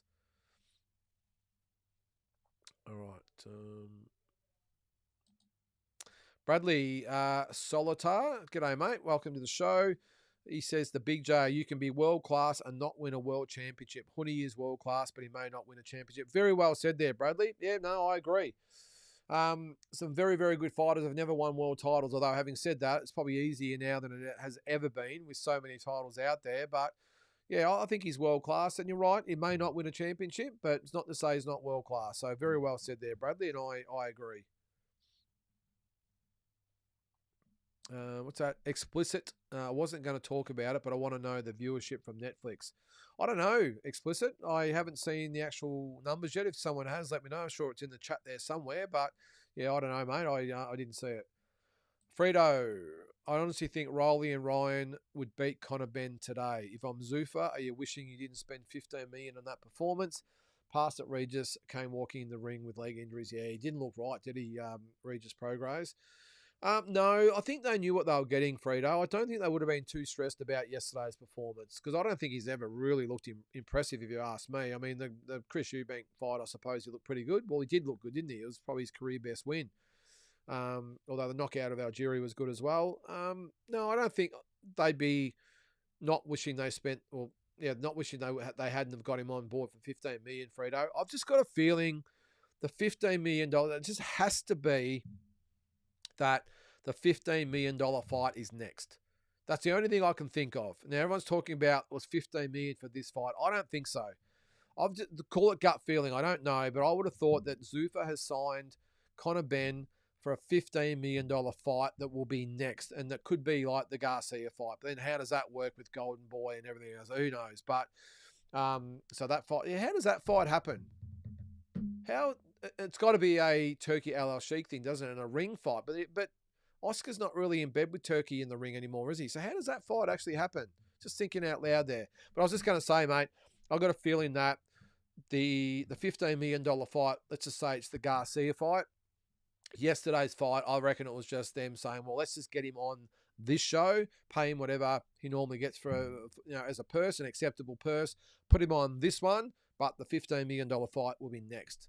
Although we did say he was a free agent too. Did he say it, or everyone's just assuming he's now a free agent? I don't know. But that's what I'm thinking anyway. That they would have said, all right, $15 million to sign you up. Or maybe yesterday was like a $3 million fight and the next one is a $12 million fight. So overall, or maybe it's $3 by $5 million. I don't know. But I just got a feeling yesterday, it can't possibly be for yesterday's fight. It's got to be a group thing. It has to be. Yeah, but anyway, I think they knew what they were getting, Frito. So I'm not sort of in the camp that says Zuffa would have been wishing they didn't sign him. They would have known he had limitations. They would have known that Prograis would have given him a fight, and they're just looking at the ultimate payday, mate. They want clout. They want Conor Ben against Ryan Garcia for the ultimate clout, as far as the biggest fight name-wise in the division. Not the best fight style-wise, but the best fight. Ryan Garcia versus Conor Ben will do big numbers, and that's probably what they're after. But again, how does the fight happen? How does that fight happen? We're all talking Conor Ben versus Ryan Garcia, but now that I've said it, how does that fight possibly happen? Ryan Garcia is signed with Oscar De La Hoya and Golden Boy, who will not deal with Zuffa and Dana White. So that fight can't happen. Surely not.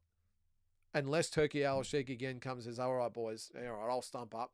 But Oscar's made no secret. He's not that stressed about working with Turkey Al Sheikh anymore. He did, and he's had some pretty derogatory comments to say about the Ring magazine and the belt and all that lately. So, yeah, I don't know. Yeah, it's an interesting one. We'll see. Shut up, Boxer. I'll let you talk to Big J about that. All right. Glenn, apparently Regis had multiple injuries and almost pulled out. Yeah, well, apparently He had an eye problem. He had a jaw problem. He had a hand problem. And there was something else as well that he had as well. Was it what was it? I think there's 3 or 4 ailments that he had. I thought it might have been his knee or his ankle or something, but apparently it wasn't to do with his legs. But he did look really proper, didn't he? Frito, Conor Ben is really going to weight drain himself down to 147. Zuffa doesn't have 154, so if Conor signs to them, I'm curious to see how it works out. Yeah, you and me both, Frito. Look, he did say that he could have made 147 yesterday, but if he could have made it, why didn't he? I think they might have used the excuse that, well, he's coming down from 160 when he fought Chris Eubank Jr., but come on, I mean, that was it 6 months ago or something, and you can't ball yourself down to an extra 3 pounds? And the comical thing was too, Frito, is that he did say, well, I told you I'd make welterweight. I told you I could get down, and I did it. Mate, you're 149.6. That's not 147. You didn't make welterweight. So he just makes himself look like a dill all the time, kind of, Ben. But he said, yeah, I told you I'd get back to welterweight, and I've done it. No, mate, you didn't do it. So I'd say, well, does he drain himself down to 147, Frito? We'll see. But that's where the big fights are. If he goes to 154, I mean, he's just cannon fighter for the big guys there. He's just too small for those guys. I know he went to 160 to fight Eubank, but fighting a Boots Ennis or a Virgil Ortiz or one of those guys, or Sebastian Fundora, is a hell of a lot different to fighting Chris Eubank Jr. at 160. So he did say he can make 147. So if he's going to really do anything within his career, he has to make 147, or else he'll be in all sorts of trouble at 154, which, as you said there, is not even recognised by Zuffa. What's that explicit? I wouldn't think Dana would agree on $15 million if it was his money. Of course not, mate. It's easy to spend other people's money. That's what gets me. He gets up there and gobs off about everything, Dana White, and he's doing this and doing that. And I do like Dana White, by the way, and I love what he's done with the UFC and everything else, and I like the concept of Zuffa. But yeah, you're right. It's not his money, so he's pretty lippy for someone that's just using someone else's money, isn't he? So, what do you got there, Ricky T? Is it? Yep. How many fights do you think until we see Nikita fighting in America? And how many more fights do you think he needs to get ready for America? Good question, Ricky. This is obviously his second international opponent. Let's just say it's his first real one. The other guy lasted a round. Good question. I don't think we'll see him in America yet for a little while, Ricky. I reckon they're going to try and keep him here in Australia, pick the fights. From as far as I know, PBC or anyone else, no one's really interested in Nikita yet. He has got that last name, though. I would think maybe 5 fights, I would think, before we might see him. What's he had? About 14 or something now, hasn't he? 13 or 14, I think. 12, whatever. I would think another 5 fights, including the one coming up. And they might do what they did with Tim and just dip the toe in the water and put him on against a Terrell Gorshey type, and then see what he's got. And then the big fights will follow. But yeah, I'm not quite sure they'll be banging down the door, the American promoters, to get Nikita on over there. Not yet anyway. And I don't think No Limit and Team Zoo 2 would be really looking to put him on over there. Let's don't forget that America is the place to go, and it's the ultimate sort of proving ground. And they still really don't know what Nikita's got. And this is his team and No Limit. They don't know. He hasn't really had that fight. The Michael Zarafa fight was supposed to be that fight, but of course it lasted 2 rounds. So, yeah, I don't think they're going to rush him. I reckon they're going to have, well, this guy obviously coming up, and then maybe another couple like that. I'm saying 4, maybe minimum 4, but I'm thinking more 5 before we see him over in America, if at all. They might just keep him here and bring guys over to him. But I think because they still don't know what he's actually capable of doing, I'm sure they've got complete faith in him, but they don't really know whether he can be that guy internationally. And that's just obviously why they're now going to try and step him up with this Oscar Diaz. So, yeah, I think minimum 4, but more like 5 plus, I would think, Ricky, before we see him in America. All right, Drew. Ben caught Turkey under the wrong kind of sheets with his misses, hence the $15 million hush money. Yeah, maybe, mate, maybe. There's Motorsport in the chat. Am I that far behind, am I, that you still welcome me to the show? We're nearly an hour and a half in. I better rush through some. All right, Glenn. Huni is world class. Fact. Saying he isn't is just weird Australian tall poppy syndrome. Yeah, well, I'm sort of with you there, Glenn. As I said earlier, I think he's definitely world class. unless Big J's commented further down the track. We'll see. Fredo, in a year or two, you could have 3 legit Australian heavyweights with Huni, Terramona, and Opataya all fighting for belts. Yeah, it'd be great, wouldn't it, Fredo? Some really good heavyweights. And we've commented on here before, especially when we're talking about Terramona.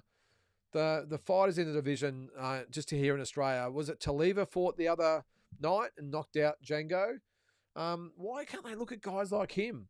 I'm looking at, I know we did this last week or the week before, but Joseph Goodall, even Django, I suppose, could have put up a little bit of a fight, even though I got nailed last week. But you got Joseph Goodall, you got Tuase Vosawatu, you've got Brandon Grush, I think would be a ripper fight. You've got Jackson Murray, Liam Taliva. Even Johan Lind would put up a good fight against Terramona. And, of course, someone like Alex Leopold Jr., there's no way that fight's going to happen anytime soon. But there's what I say, about half a dozen fighters there for Terramona. But those three, you'll never see Opataya and Huni fight, I wouldn't have thought, because they're stable mates. Maybe even Terramona. They all are Pacific Islanders, so maybe there's a brotherhood thing going on. I don't know. But, yeah, it's amazing to think we could have 3 legitimate world-class heavyweights, mate, for sure. Nicotine, is it? Otama is named as the mandatory for the winner of the Wally Dubois fight, WBO, that is, yep. So he's ranked number 1. Is he the interim? I think he is, isn't he? There's no interim, just number 1 challenger. Yep, you're right there, Nicotine. All right, Tony, please give Justice a pass as his long-time trainer died in the gym in the middle of a training session right in front of Justice. Give the fella a time to come back.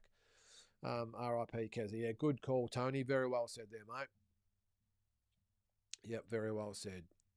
Explicit. Eddie said we have to use our brains if we really think Ben was offered $15 million for one fight, but Dan Raphael said it was for one fight. Well, Dan Raphael is a journalist who is probably just going by rumours and innuendo and his little ins with different people in the industry. I believe Eddie Hearn. Eddie is a promoter. He knows the way it works. I'm not saying Dan Raphael doesn't, but again, he's never been a promoter, never been a manager, he's never been involved in the fight game. He just reports on it. I know he's the chief sort of writer of the boxing world, although Mike Coppins is probably the other one. But I would believe Eddie Hearn over Dan Raphael any day, because he knows the way the business works. He has his promoter's hat on, he's looking through promoter's eyes, and he's seeing it for what it is and saying that just cannot work. It just cannot work. And I'd like to see Dan Raphael, if that is the case, so all right, this is how it's justified. Yes, Zuffa, let's just look at it for what it is. Strip it all down and see if Dan Raphael could probably make sense of it. Yeah, g'day guys. This is Dan Raphael talking. Yeah, g'day guys. Yeah, Zuffa just gave Conor Benn $15 million to fight on a non-Zuffa card against Regis Prograis, a half decent opponent. It's on a non-Zuffa card, and it's for one fight, and then he's just a free agent. We've just paid him $15 million to fight on an undercard. That was the other thing. On a non-Zuffa card, on an undercard against a guy with no title at stake, and now we're just going to let him go and he can be a free agent. We're just giving him $15 million. Come on. It just doesn't make sense. And if Eddie Hearn's saying that, I 100% would believe him over Dan Raphael, who's just a reporter. I know he's probably got his irons in a lot of fires. He's got a lot of people that are giving him information. Eddie Hearn would know a lot more than Dan Raphael when it comes to something like this. So, all right, Drew, strangely enough, aside from Wardley's atomic power, Huni did better against Wardley before the stoppage than Clark due to a styles and fight scenario. Yep, I'm with you there, Drew. Ooh, okay, Glenn. Good news, Chanel Dargan, now number 1 with the IBF. Yeah, and she deserves it, Glenn. That was a great win over Shotgun. Was it a month or so ago? Yep, good on her. I know I'm guilty of not checking the female rankings, but if that is the case, mate, then that's fantastic news. St Kilda, 1239. What do you got there? If Tim Spence fighters in the US, are you planning on going? Yes, I am, St Kilda.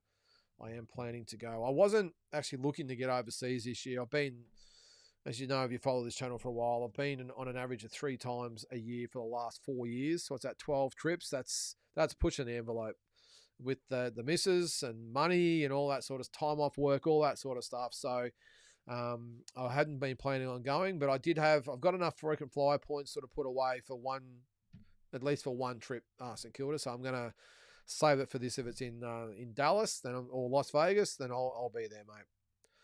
And I'll hit Mike Altamore up for a ticket, I reckon. Get me in to save me a few more bucks. All right, Hearns, what do you got there, mate? Cannot believe people seriously think Diaz is a real threat to Nikita. He's ranked 115 on BoxRec. Well, I've never thought he was any chance whatsoever, Hearns. I've seen just a little bit of Diaz, and I would have thought he's pretty much easy pickings for Nikita. You'll probably give him a little bit of a test, I suppose, an international guy, and he's had, he had 20 fights, whatever it is. But yeah, I wouldn't have thought he's a risk. Just remember too, though, Hearns, 115 is on BoxRec.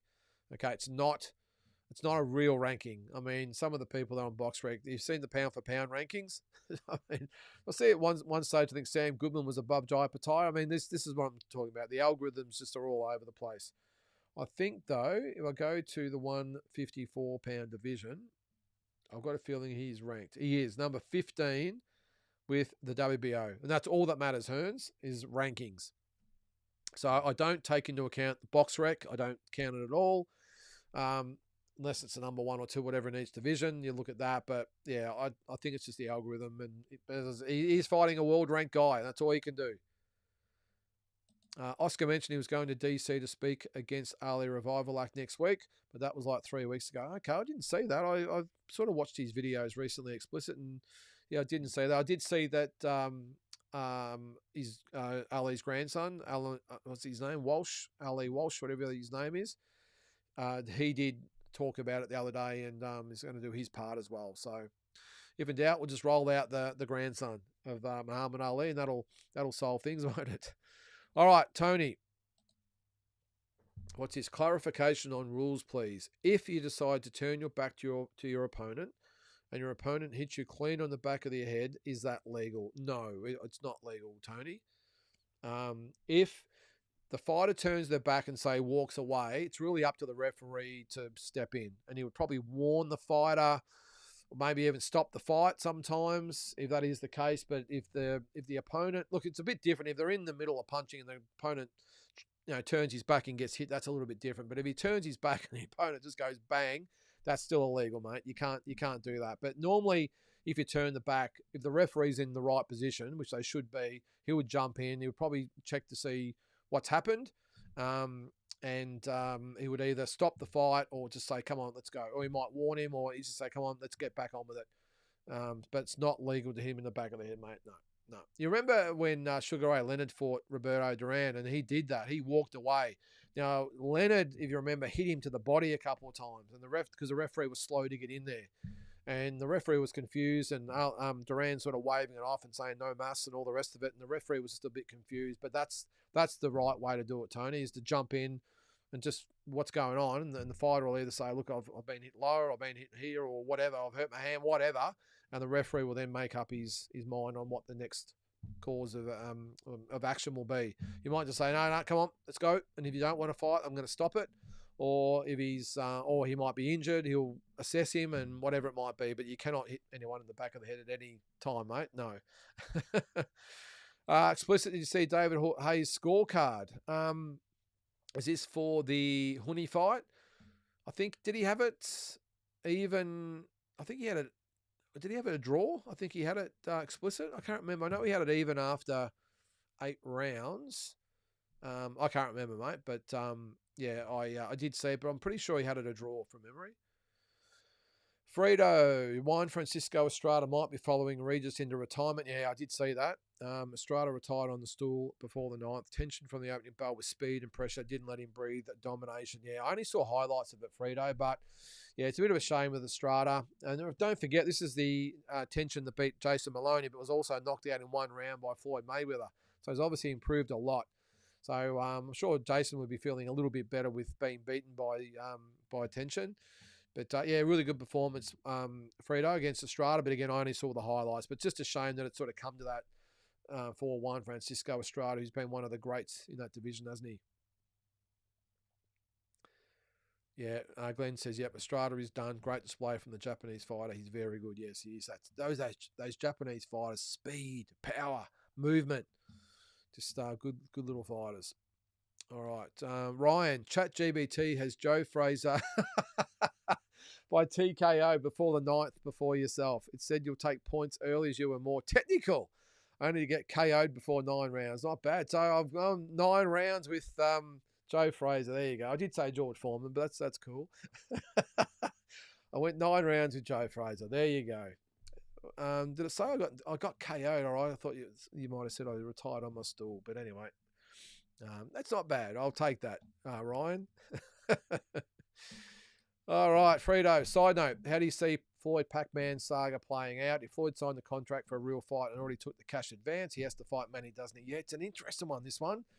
I've had a little bit to say about it on the Walking Boxing, but yeah, if you didn't know, apparently they signed the contract. It was announced that it was a fight, a real fight at the Sphere on September 19th in Las Vegas. Then Floyd was interviewed and said, no, we don't know. It's only an exhibition, and it's not guaranteed to be at the Sphere. We're just looking at other venues at the moment. So which Manny's come out and said, hey, hang on a sec. We've signed a proper contract here. You can't renege now, Manny and his team. I haven't seen anything from Netflix yet because they obviously market it as a massive event as well, and they won't want to be funding an exhibition, I wouldn't have thought. Well, they might fund it, but nowhere near to the extent that a real fight would be. So if he has signed the contract, Fredo, the shit's going to hit the fan. I've got a feeling if it is the case and Floyd's signed the contract and now he's sort of backing out, he's probably just hoping he can just sort of back out of it. I would think Netflix and Manny and it, they'd all be on him like a ton of bricks legally. So we won't know until the contract's actually shown there, will we, and what's actually in it. But if that is the case and he signed an ironclad contract and now he's just decided he only wants an exhibition, well, I reckon they'll be suing him left, right and centre, I would have thought. All right, Tony, May 23rd, Alexander Usyk fights a kickboxer with one. That's right, one fight. That's a slap in the face, it really is. Yeah, don't get me started on that, Tony. I've said before. Well, there you go. Glenn's said it, and this is where I strongly disagree, Glenn. Well, no, I sort of disagree. Usyk has probably earned a gimme fight, to be fair. No. Well, sorry, I'll backtrack. Has he earned a gimme fight? 100%. Should it be for the heavyweight title? Absolutely not. That's my point. Has he earned a gimme fight? Yep, no drama. Go fight the kickboxer. But the sanctioning bodies should be saying, right, okay, go fight the kickboxer. We're not going to sanction it. And you need to defend your belt with us by this date. Now, if you can't defend this by this date, then you're going to be stripped. I love Usyk. I love what he's done. I don't like to see the heavyweight title dismantled, which is what would happen. But hey, we've got to draw the line somewhere. So I would think that they would say, you go off and fight him, but you must fight. Maybe it's within 3 to 4 months after this fight to defend the heavyweight belts, or the ones he's got. And if you can't, well, he's stripped. Simple as that. Geez, I've seen the IBF stripped Jai Patai for actually fighting. A real fighter, not that Galanton was, I suppose, the real fighter, but fighting for a real fight, and Usyk's fighting pretty much a novelty fight. So, and they're going to let him keep the belt. So, yep, have your gimme fight, but don't keep the titles if you can't defend it pretty quickly afterwards. What's this? Hitting the back of the head is only legal if the punch was thrown before he turned. Yep, more so it's called accidental than legal. Yep, good call there, mate. The era of boxing is the lawsuit era, or this era is the lawsuit era. Yeah, Virgil probably is going to sit out the entire 2026. Yeah, geez, that's just been a mess, hasn't it? Geez, wouldn't you at least, if you're the manager? I know they've had the little war of words with the manager and Oscar, but geez, wouldn't Virgil be saying, look, you knuckleheads, I need this fight. I mean, he's still got expense. He's not that he needs the money, of course, but I need to get this, my career rolling. Like some massive fights out there for me. I'm not going to sit out an entire year. So you bloody idiots better get together and sort this shit out. That's what I'd be saying if I was Virgil Ortiz. Frito says he agrees. Usyk has earned a gimme. I just wish he fought more than once a year. I hate to see that one fight get used up for a kickbox. And that's my point, Frito. I would think if he's going to fight once a year, it has to be against a proper ranked fighter. And if he wants to throw this one in there, no problems. But as long as he still has that other fight in that 12-month block, and as I said, it could even be three or 4 months. Let's just say it's even 6 months. After this fight, he must back up and defend the belts, or he gets stripped. I don't like to see fighters getting stripped, but it's not like a Jai Patai situation where he's actually fought a proper boxer. This guy, he's had one fight in 10 or 12 years. I mean, it's ridiculous. It really is. Yeah, Tony says, I understand, but will it be fair income or stage? And imagine busting your ass training, running roads, chasing chickens, and this kickboxer gets a crack. I'm with you, Tony, 100%, mate. Who are the ranked contenders at the moment, though? Let's have a quick look. So with the IBF, well, Frank Sanchez is the top-ranked contender. Yeah, he doesn't really deserve a shot, so we'll count him out. Moses Ortoma, I would say no, he doesn't deserve his shot either yet, so I would probably put a line through him. Lawrence Okoli, I suppose, is the other one. Has he earned a shot? Maybe not either. So maybe that's what they're looking at. There's no real viable contender available. But when does that matter? Especially to the IBF. So they should be saying, if you don't fight Frank Sanchez, has he got a fight plan too for Torres? That was an eliminator, wasn't it?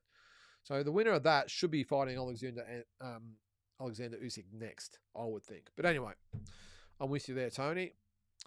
Cabial has 6 stoppages in a row over Makhmudov, who Fury just beat, Zhang and Frank Sanchez. I think that's a fight we all rather see Usyk take. Yeah, that's 100% who it should have been. It should have been Cabial or Fabian Wardley Frito. That's the fight it should have been. What's that there? Have you seen the movie Rocco and his brother? It's boxing related. No, mate, I haven't seen that movie. It's what's it called? Rocco and his brother. Okay, I'll look it up, mate. No, I haven't seen it. Glenn says he'd love to see the Fury Joshua fight. Massive event. How much fun was Wilder and Derek? Yes, I'm with you there, mate. Sometimes it's the older guys that put on the best fights. In a sense, it's a case of better late than never, but no, Fury versus AJ would be similar to some extent as no Lewis versus Bo. It would be. It would be. Drew, yep, it would be exactly the same as Lewis versus Bo. Probably the biggest fight that never happened. Drew, to some extent, or to some small extent, AJ's career is shades of Bo, who had no Lewis or Tyson on his resume. Likewise, no Fury or Wilder, a beat a shot version of both. Similar and absent generation name recognition. Yep, will be 100% the same, Drew.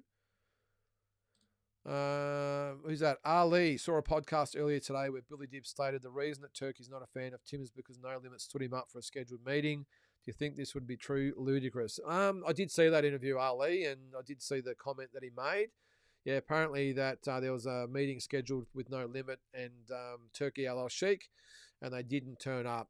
The only thing I'll say, Ali, is let's just say there's always 2 sides to the story. That's what I'm going to say. If No Limit said, yeah, well, we did miss it, okay, but if they say, well, what meeting? I mean, yeah, it's only one-way traffic from Billy Dibb, and he'd have some good inside sources, Billy, but yeah, I don't know. As I said, there's 2 sides to the story, and I suppose we'll never know. But if that is the case, geez, I would have thought No Limit would have been apologising profusely, wouldn't you? And trying to get back in with Turkey. But anyway, I'm sure. He had some. He's become a bit controversial, hasn't he, Billy? He has a bit to say in those interviews, doesn't he? He doesn't hold back. Ali, do you know if the Matchroom and Justice Honey issue just before the fight was sorted? Yes, I forgot to talk about this morning. I'll do it tomorrow morning. Considering the timing, it's great to see he still won the fight. Is Justice the type of fighter Zuffa are targeting? Yes, they are. Ali, he is exactly the type of fighter they're fighting. Just leave it at that. Yeah, I don't know, mate. If you didn't know, guys, what apparently happened is Matchroom tried to put an injunction in on the day of the fight to stop Justice and Fraser Clark fighting yesterday. And they must have come to some sort of agreement to let the fight happen. But why would you wait until the day of the fight? They would have known about this fight weeks ago. And they leave it to the day of the fight, unless obviously they did it on purpose, just to throw a spanner in Justice's works, I suppose. But geez, that's yeah. Obviously, they've sorted out maybe a temporary solution anyway, and maybe it'll get legal. Who knows? But I must admit, thought that Justice had an agreement, or a co-promotion agreement with Matchroom like Terramona does, and Tasman, and Jai did. But obviously, Tasman and Justice were of the opinion that the contract was up. All right. To be honest, and it's a big if, Eubank comes to fight Zarafa, I would think Michael puts his hand in his own pocket. That fight will never, ever happen. What pocket, though, Tony? It's not like Michael's earned millions of dollars or even hundreds of thousands of dollars in his career. His paydays haven't been that big. I don't know. The only way he could maybe help is if he didn't take a purse. But why would you do that? Why would Michael do a whole camp? I understand what might happen if he wins. It's a hell of a risk to take, though, especially if he loses. His career's pretty much over and he hasn't even been paid. So, yeah, I don't know. I've just got a feeling. Again, it's just a gut feel. I don't know. Michael won't talk to me because he doesn't like what I've got to say about him, like a lot of people he doesn't. My gut feeling is that Michael's been told by his team that they're working on it and it looks all good. And apart from the money, maybe Michael doesn't know how serious it is as far as needing that money. But maybe the team has said, yeah, no, we're talking to Eubank's team, and we might have a backer, and we're talking to the government, or we're going to talk to the government, whatever. Michael's just under the impression that it's all good. He's getting texts from Eubank himself, so they've got this sort of dialogue going back and forth.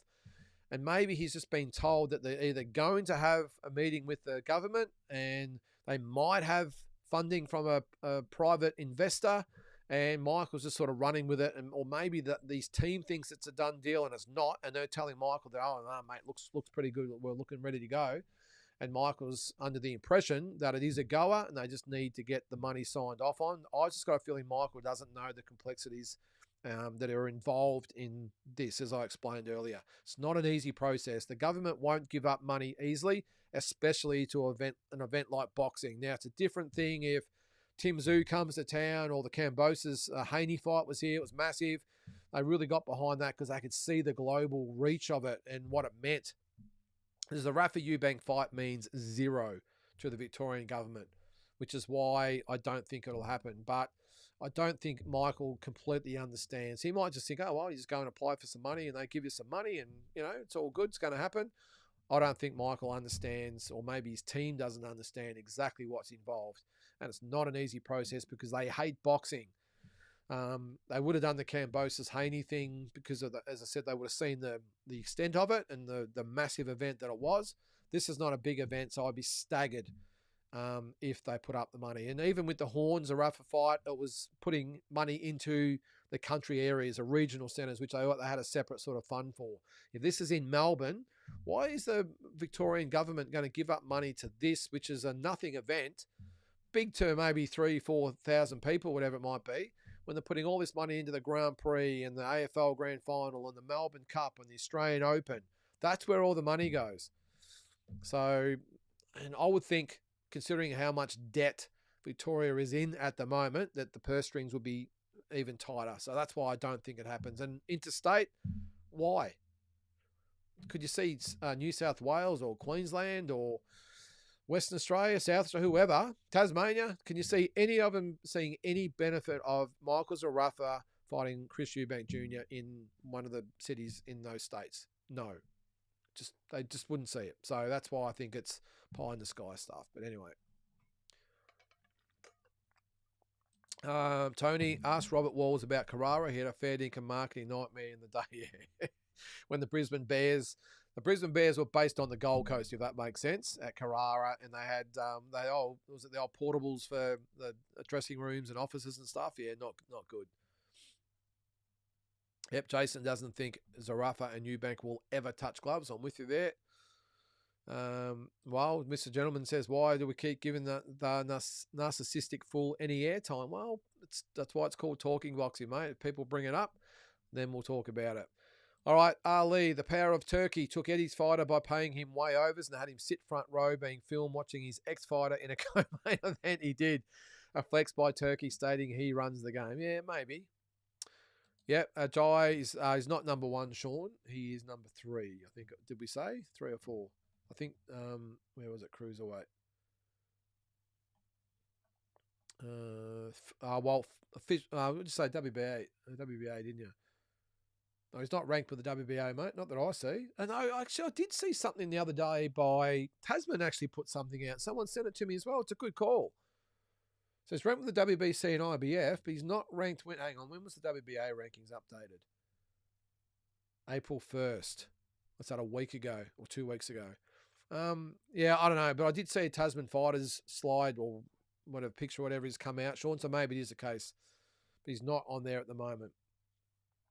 Drew says Tim was probably a cautionary tale about the pace that Nikita is being matched. I feel Nikita is being matched very slowly, apart from ironically the Zarafa fight. Or do you think they have it right? No. As I said, mate, I think very calculated with Nikita. All good, Mr. Gentleman.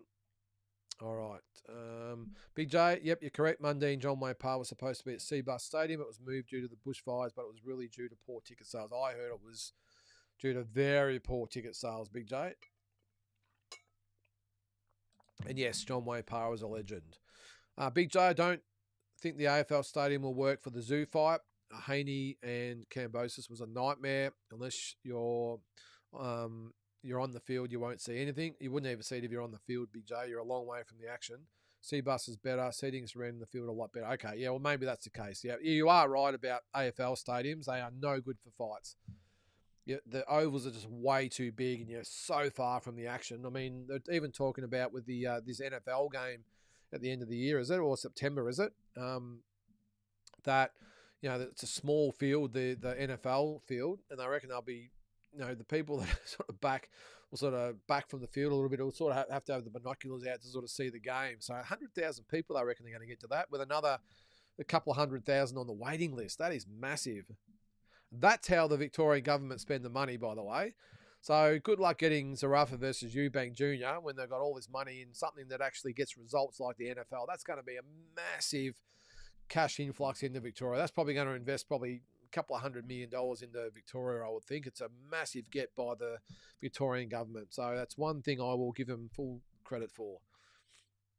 Right, Ali, let's not also forget Justice was injured during camp for the Wardley fight. Despite this, put up a cracking performance. And it was on pretty much short notice too, wasn't it, Ali? I reckon it was at 4 or 5 weeks, I think it was. What have we got there? Spence is a relative nobody for Aussie fans. Won't sell a stadium greater than 7 to 10,000 seats. General naive public only turn up when it's a title fight, although real fans know it's legitimate. Yeah, it's a good call, Mr. Gentleman. I remember going to the Mendoza fight in Queensland on the Gold Coast, and it was a 5,000 seat stadium. I reckon there was at least 500 seats that were empty. So maybe you're right. Yeah, it's one thing bringing out, Manny Pacquiao, of course, but even Devin Haney, I think it was more about the whole event, undisputed lightweight title, all that sort of stuff. They marketed it really well. Not to say they won't do it for this one. Yeah, but you're right, 7 to 10. I'm probably thinking, I don't know, like realistically, I'm going to say 15,000. That's what I'll say, 12 to 15,000. Drew, I kind of feel like Eddie Hearn is a bit of a boys' club promoter. If he likes and believes in you, the opportunities will come. If not, you become his pocket money against nobodies. Yeah, well, sort of, it's a bit of sink or swim with Eddie sometimes. It happened with Liam Paro. He was like, well, you fight this guy or you're out, and he was out. So, and he just wanted to match him up with, those really good guys every single fight, not really want to invest him and build him. It was just like, oh, well, you've beaten him, now you can fight him. And a bit, it was beat Matthias, now you're going to have to fight Hitchens. And there was no consideration. Whereas you look at someone like Paddy Donovan and Lewis Crocker, he's done everything he can to keep them out of the way of Liam Paro, because it doesn't really mean much business-wise for them to fight him. So, yeah, you're right. Could be a bit of a boys' club when he's in your corner and he's right behind you. But if you're just part of his stable and don't really bring much to the table, then maybe he just chucks you to the wolves. G'day, Adam Kelly. How are you there, mate? Ali says Zarafa won't fight Kamikayo as he prefers keeping his ranking over anything else. Yeah, for him, it's all about rankings, isn't it? Rolls it out all the time. To be honest, if they did it, Kamikayo and Zarafa could promote the night themselves. Kamikayo done it before and make good dollars. Yeah, it would be. Yeah, it's a good call, Ali. Yep. Sean says put Terramona in with Dave Allen or Johnny Fisher. 2 live matchroom heavyweights who aren't well beaters. They would be good fights, Sean, and they'd be probably easy to make. Maybe they're not wanting to put Terramona in with that type of guy already. Those guys who could really take him late in the fights. But still, they're not doing him any favours at the moment anyway, no matter how you look at it.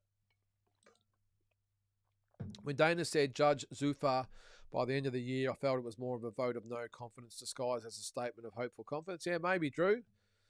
Yeah, I'm thinking by the end of the year, I think we'll look at them and go, okay, well, they've got a few big names, but now what? Who are they going to fight? What belts are they going to fight for? And how do they work in with the other promoters and the belts? That's what I'll be looking at. Yeah, they might have a few guys on the books, but then what? Richard says, I want Terramona to have a crack against Dempsey McKean, Liam Taliva, or Brandon Grach. Yeah, they'd all be great fights. Great fights.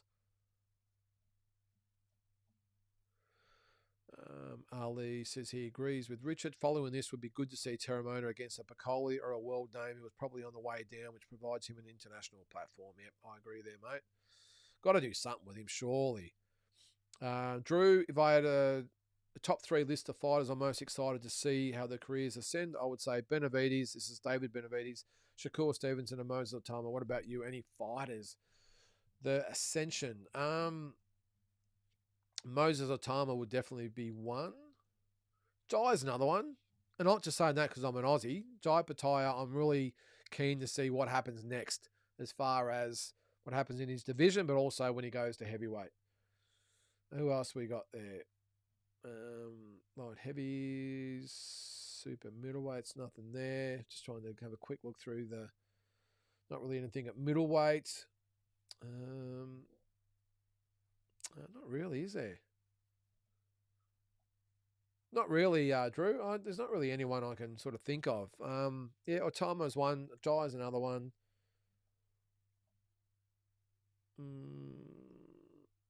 I don't know. I can only think of 2 there, mate. I can only think of 2. I have no idea. There's got to be one other one, doesn't there? Surely.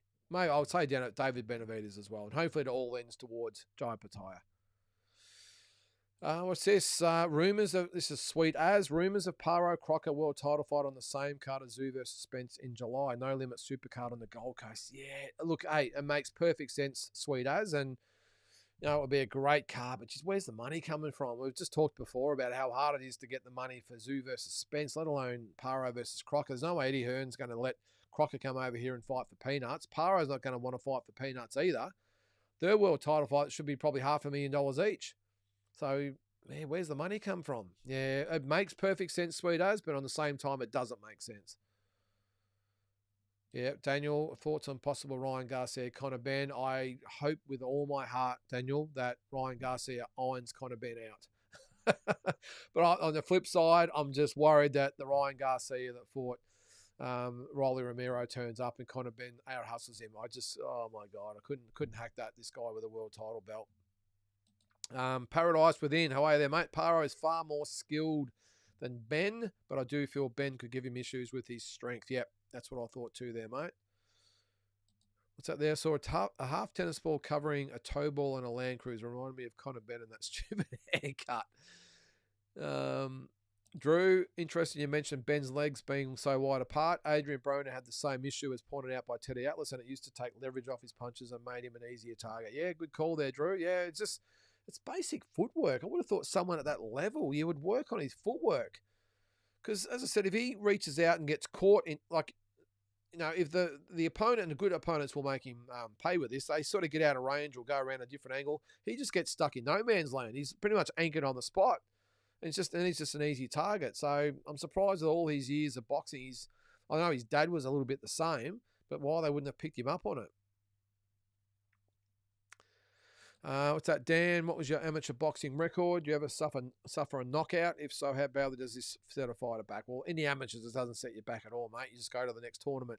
I was never knocked out. I was knocked down once in my career in the ring. I was knocked down once in sparring, and once in a fight, I was knocked down. Yeah. It's against my Olympic teammate. Actually, Richie Rolls knocked me down, but he did knock me out. But yeah, I've never been knocked out. My amateur record, that's a good question. I think I had 102 fights, I think. I was just over 100. Let's just say 102. I don't know how many I lost. Might have lost 15 or 16 or something. I don't know. Something like that anyway, mate. I don't know. Records don't really matter in the amateurs. Imagine this if you can. Chris Eubanks Sr. and Michael Zarafa in a press conference. What a pisser. I'd rather watch that than Michael fighting his son. Yeah, maybe. All right. What's that? I wonder what ChatGPT said about me versus the chump. That's Big J. Thanks, Freda. Appreciate that, mate. Great chat. Quality comments. Appreciate that, mate.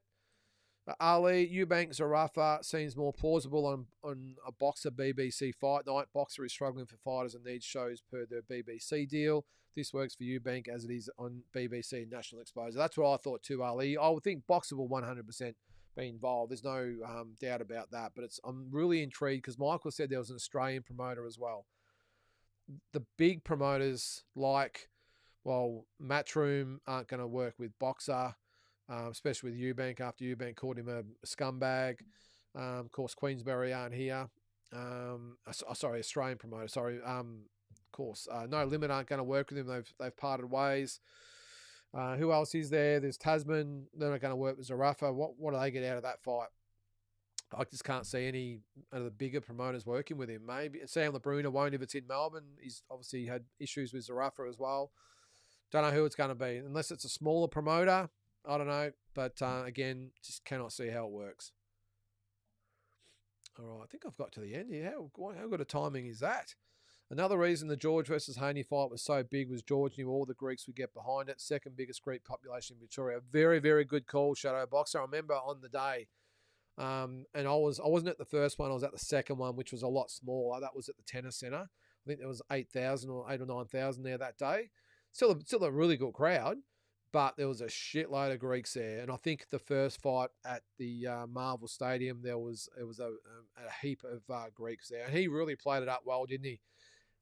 Sort of a bit of a call to arms, wasn't it? All the Greek population getting there to support him and really played it up and, got them all on board and had a massive crowd there. I watched that fight from America. I was in New York at the time, actually, and it was just on ESPN Plus over there. There was no prelim fights.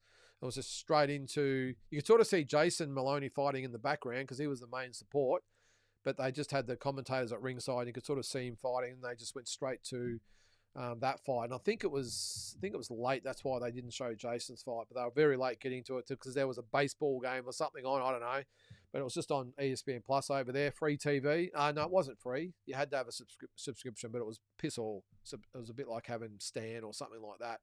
And you could watch the fight on that, which I did. So it was really, really good. So anyway, and it was massive over here, obviously. So guys, that's probably going to do it for this show. We've timed it to perfection. I've got through all the comments. It's right on 9 o'clock now. So I really appreciate everyone that's tuned in. Make sure you watch every single morning for Walking Boxing. Again, if you've got any topics you want me to cover, by all means, just let me know and I'll talk about it either on here or on Walking Boxing and anything else you might want to talk about. So guys, have a great week and we'll catch you next Monday night on Talking Boxing.